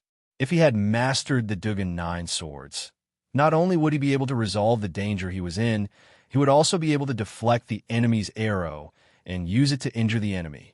But even so, it was more than enough for Dugu Xien at the moment. This arrow-breaking form could not only break the enemy's most threatening volley of arrows, but more importantly, the Dugu 9 swords was more focused on the intent than the form. Defeating a move without a move did not consume much of one's vital energy. Therefore, even if these black-clothed experts were to shoot at him with their bows for 2 hours, Dugu Xien was still confident that he could block them with the arrow-breaking form. This was Taiyuan City. Not only were there patrolling officers, there were also guards stationed in the city. As long as he delayed these black-clothed men for 15 minutes, he would definitely be able to wait for reinforcements. Therefore, Dugu Xien was not worried about his own safety, unless these black-clothed experts had other tricks up their sleeves. The target is difficult to deal with. Scatter the smoke. On the eastern wall, a black-clothed masked man put away his longbow and quickly took out a small pouch made of fine gray cloth from his bosom. This man spoke in Turkic, and Dugu Xien could not understand him. From the looks of it, this man should be the leader of this group of masked men. Obviously, after witnessing Dugu Xian's exquisite swordsmanship and superb martial arts realm, he understood that it would be difficult to hurt Dugu Xien with the volley of arrows that they had used to assassinate Dugu Xien. Today's assassination had to be done quickly. Therefore, he had to change his strategy and abandon the bow to use poison. Since they were all masked, they would not be poisoned even if they used the smoke. In the blink of an eye, after the leader of the masked men gave the order, the black-clothed men on the walls around Dugu Xien took out powder wrapped in fine gray cloth from their bosoms and threw it in Dugu Xian's direction. All of this happened too quickly, and Dugu Xien was caught off guard. He could tell that these black-clothed men were not throwing hidden weapons at him, but it was definitely not something good either. It was very likely that it was some kind of medicine that could make him lose his ability to fight. 22 small pouches opened up above Dugu Xian's head, and the white powder in the pouches poured down. Dugu Xian's Dugu 9 swords. Arrow-breaking style could defend against the sky full of arrows, but how could it defend against the sky full of powder? Dugu Xian immediately held his breath and retreated like lightning. He was facing the east, so he was retreating to the west. Unfortunately, the east wind was blowing in Taiyuan City. Although Dugu Xian's speed of retreat was fast, when the wind blew across the sky, it was inevitable that he would inhale some of the powder. Kill. Let's end this quickly. The leader of the masked assassins roared and pulled out the sword at his waist. He leaped from the wall and slashed viciously at Dugu Xian. The other 21 assassins followed suit, pulling out their swords and slashing at Dugu Xian. Oomph. Good timing. Lone wind swordsmanship. Dugu Xian was not afraid at all, and a vicious glint flashed in his eyes. Previously, when these assassins were attacking from afar, it was not easy for him to take them down one by one. That was because it was difficult to change directions in the air. If he used his Qinggong to leap onto the wall and kill one of the assassins, the other assassins would definitely shoot at him immediately. At that time, not only would it be difficult for him to change his position in the air, but it would also be difficult for him to use 9 swords, arrow-breaking style. Now that these assassins had given up on long-range attacks and switched to close combat, it was exactly what Dugu Xian wanted. In terms of close combat, he had mastered both the lone wind swordsmanship and the lone wind swordsmanship. He was not afraid of these black-clothed assassins at all. Dugu Xian leaped into the air and spun in midair. A blinding sword aura shot up like a dazzling silver dragon.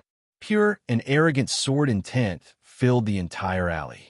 Immediately after, the dazzling sword aura clashed with the 22 sharp swords that were coming from all directions. Ding, ding, ding. An ear-piercing sound of metal clanging instantly resounded through this area of the residential area. As it was almost 7 in the morning, those who were supposed to go out to work had already gone to work, and those who were supposed to go to the market had already gone to buy things. Therefore, there were not many pedestrians in the alley. However, the ear-piercing sound of metal had inevitably alarmed many of the residents. Some of the more daring onlookers were making their way over. Oomph, what a futile struggle. At that moment, the leader of the masked assassins could not help but snort coldly. Dugu Xian could not help but be startled because the leader of the assassins was speaking in Han Chinese. You are Han Chinese? Dugu Xian could not help but exclaim in surprise. However, when he opened his mouth, he could not help but inhale some of the powder in the air. After realizing that something was wrong, Dugu Xian quickly shut his mouth. At that moment, the leader of the assassins snorted coldly. His aura suddenly changed, and his true qi surged. The long sword in his hand was filled with sword qi, and it let out a loud sword hum. Then, he suddenly disappeared from where he was. Yes, his entire body had suddenly disappeared. Dugu Xian was instantly alarmed. He instinctively used his footwork and leaned his body slightly to the right by 3 inches. At the same time, a long sword glowing with a faint blue light appeared on his left side without warning. It brushed past his belt and stabbed forward viciously. Clearly, the leader of the assassins who had disappeared had launched a fatal attack from behind. If Dugu Xian had not subconsciously leaned his body to the right just now, that sword would have pierced through his entire body. a Grandmaster expert. This was the first time Dugu Xin had faced the leader of the assassins head-on. However, it was this exchange that made him realize that he had underestimated his opponent's strength. This leader of the assassins in black was actually a Grandmaster expert. Moreover, it seemed that he was a Grandmaster expert who specialized in assassination. At this moment, Dugu Xin suddenly felt a little dizzy. He understood that it was the effect of the powder that the other party had scattered. This caused him to feel a chill in his heart. Putting aside the fact that the other party's strength was higher than he had estimated, he had even been poisoned by the other party. It was truly a case of when it rains, it pours. Dugu Xin knew that if he could not escape in a short period of time, or if the reinforcements did not arrive before he fell, then it was very likely that he would die here today. Ah! The leader of the assassins exclaimed in surprise when his killing blow missed. Then he gently raised his sleeve, and several cold lights shot out from his sleeve, heading straight for Dugu Xion's face. Hidden weapons. This leader of the assassins, as a Grandmaster expert, actually carried hidden weapons with him. This really refreshed Dugu Xion's 3 views. Generally, martial artists who had stepped into the Grandmaster realm had their own pride. Under normal circumstances, they disdained to use underhanded means such as hidden weapons and poison. However, the black-clothed assassin leader in front of him not only used poison, but also carried hidden weapons with him. He was really unscrupulous.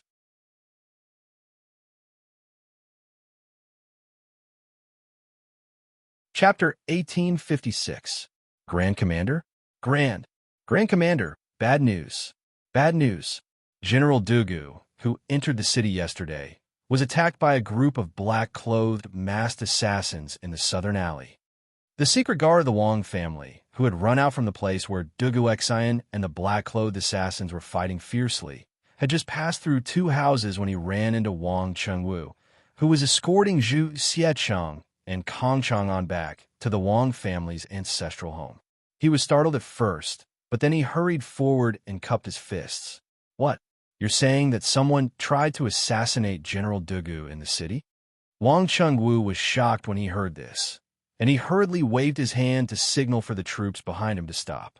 He then looked at the shadow guard and asked in a low voice. The shadow guard panted as he said, Yes, Grand Commander, there were more than 20 of them, and General Dugu was alone. When this subordinate arrived, General Dugu seemed to be on the verge of collapsing. Should we go? Hu Daliang, Bai Qing, take 10 of your brothers and bring Zhu Xiecheng and Kong Chang'an back to the ancestral home. The rest of you, follow me. Without waiting for the guard to finish speaking, Wang Chengwu bellowed and ordered his subordinates. Yes, Grand Commander.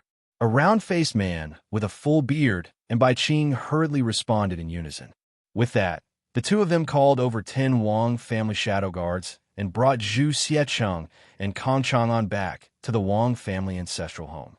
Wang Chengwu waved his hand, and the remaining 10 or so Wang family shadow guards followed him.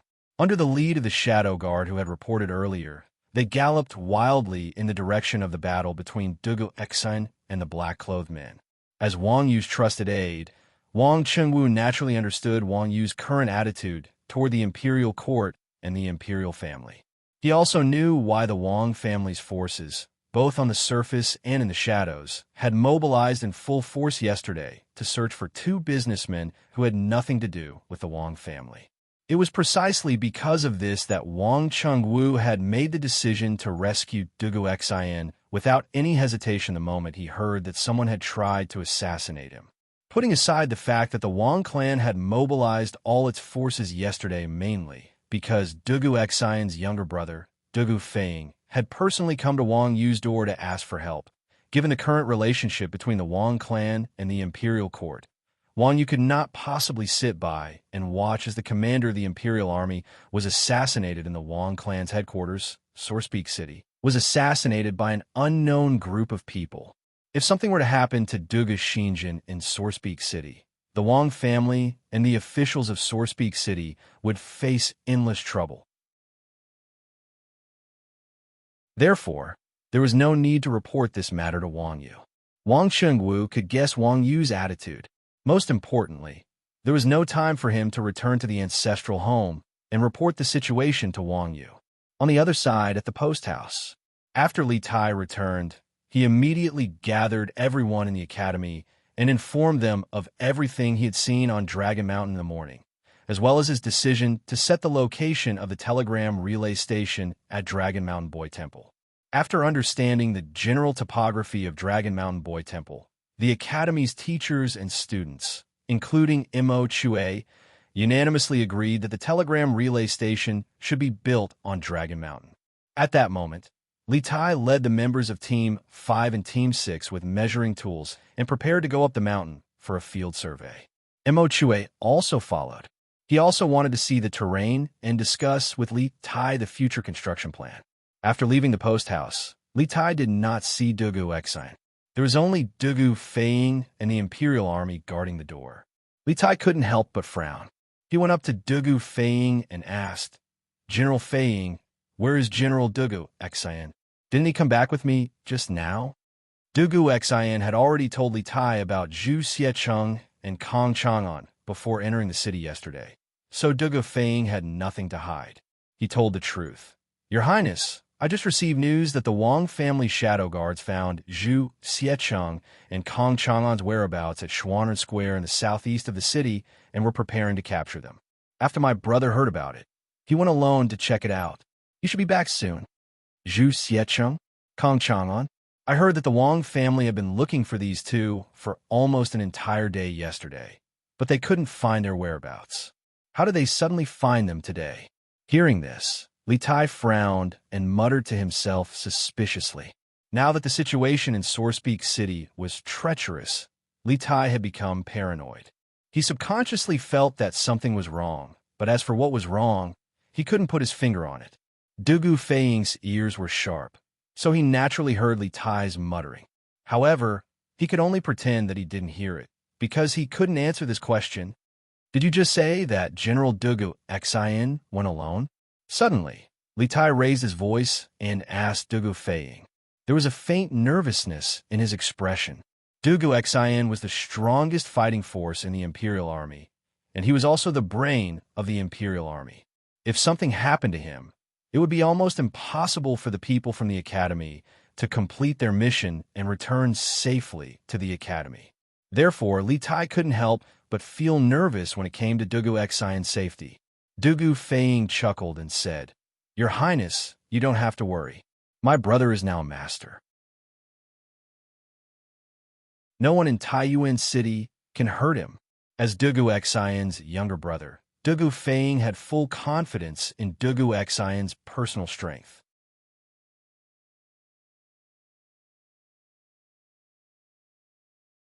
Chapter 1857. Scorching Sun Saber Technique. The newcomer was none other than Wang Qingwu, who had just rushed over to help. When he saw the black-clothed man completely disregard him and insist on killing Dugu Exine first, Wang Qingwu was greatly alarmed and immediately used his trump card. Wang Qingwu held a large saber with both hands and spun it rapidly in the air. The scorching saber aura directly blasted away the other men in black who wanted to stop him. At the same time, his speed instantly doubled. He was originally about 30 meters away from Dugu Exine and the leader of the men in black, but in the blink of an eye, the distance between them was less than 10 meters. What a fast speed! Feeling the biting, cold, murderous intent behind him, the leader of the men in black frowned slightly.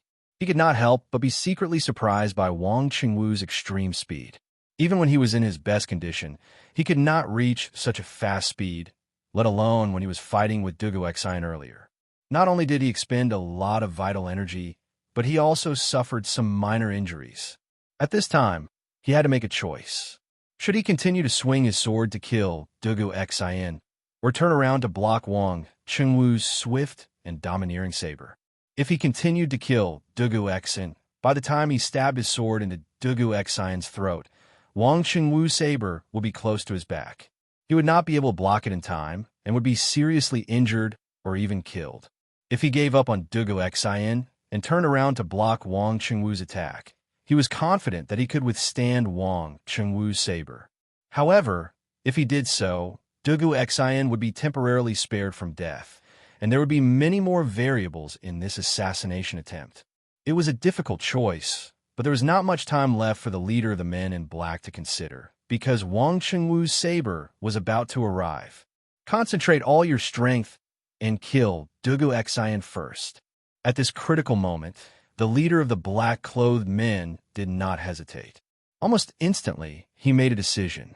He turned around at lightning speed and quickly formed a sword move to meet Wang Chengwu, who was flying towards him. At the same time, he shouted to the rest of the black-clothed men around him when he was attacked. Only children could make choices. Of course, adults would want all of them. The leader of the men in black did not want to die, but he did not want Dugu Xian to live either. Therefore, while turning around to block Wang Chengwu, he decisively ordered the rest of the assassins to surround and kill Dugu Xian. Although Dugu Xian was a master, at this time, he was not only severely poisoned, but also seriously injured.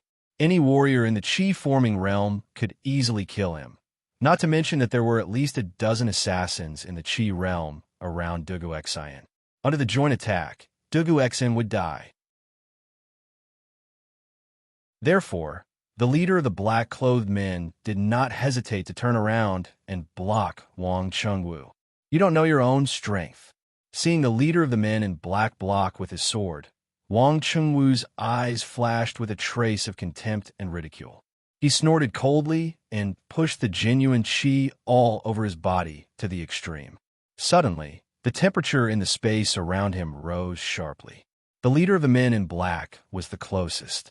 At this moment, he felt as if there was a big burning fireball smashing toward him. At this moment, he realized that he had underestimated Wang Chengwu's strength. Wang Chengwu was definitely a master of martial arts, close to the middle stage of the Grandmaster realm. The leader of the men in black wanted to change his move and turn around to escape, but it was too late. Everyone only heard a loud bang. The saber and the sword only had a short collision in the air, and the leader of the men in black was directly shaken out. He also hit the other two assassins who were going to assassinate Dugu Xian. Although the leader of the men in black was in the same martial arts realm as Wang Chengwu, he forgot that he was good at assassination, not head-on combat.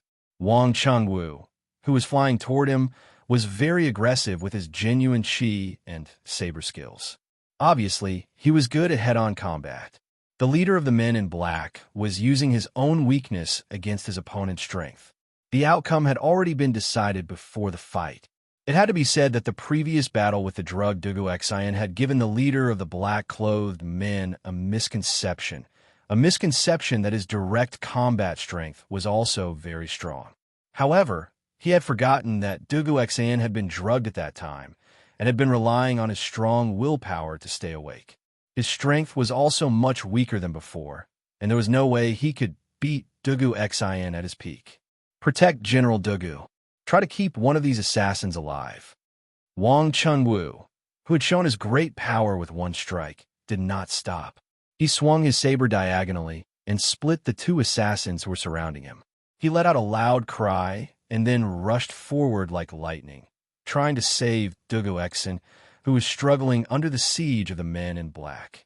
Seeing this, the dozen or so shadow guards of the Wang family hurriedly drew their weapons and joined the fray. Although the overall strength of these people was slightly inferior to the assassins, as the Wang family shadow guards, they had all undergone many years of rigorous training. In terms of combat experience and tactical coordination, they were completely superior to these black-clothed men. Thus, the Wang family shadow guards and the men in black were locked in a stalemate. On Wang Chengwu's side, this guy relied on his extraordinary strength to take care of the two assassins blocking his way and finally met up with Dugu Xian.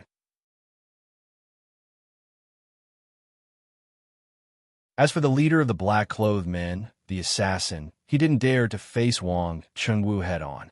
He could only use his own movement skills to constantly harass and assassinate Wang Chengwu and Dugu Xian.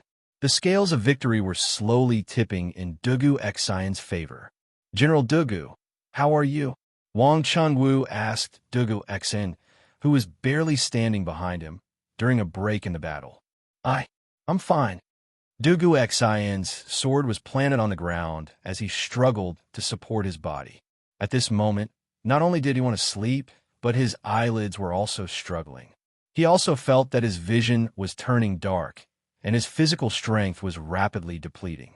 He was poisoned. General Dugu, hang in there. I'll open a bloody path for you. Wang Qingwu said to Dugu Xian as he focused and held the broadsword in his hand. He was trying to determine where the leader of the men in black would appear in the next moment. He was going to give him a fatal blow. As the saying went, capture the ringleader first to capture the bandits. As long as he captured or killed the leader of the assassins in black, the rest of the assassins would scatter like birds, and the danger of Dugu Xian would naturally be resolved. Obviously, Wang Qingwu could see that Dugu Xian was not in a good condition. He had to end the battle as soon as possible and bring him back for treatment. Otherwise, even if he did not die under the enemy's sword, he would die from the poison later. Sneaky bastard, let's see where you can hide this time. Suddenly, Wang Qingwu's eyes flashed. He quickly infused his true qi into his broadsword. Then, he disappeared from the spot like a flash of lightning. His entire body was covered in a blazing radiance as he slashed at Dugu Xian's right rear.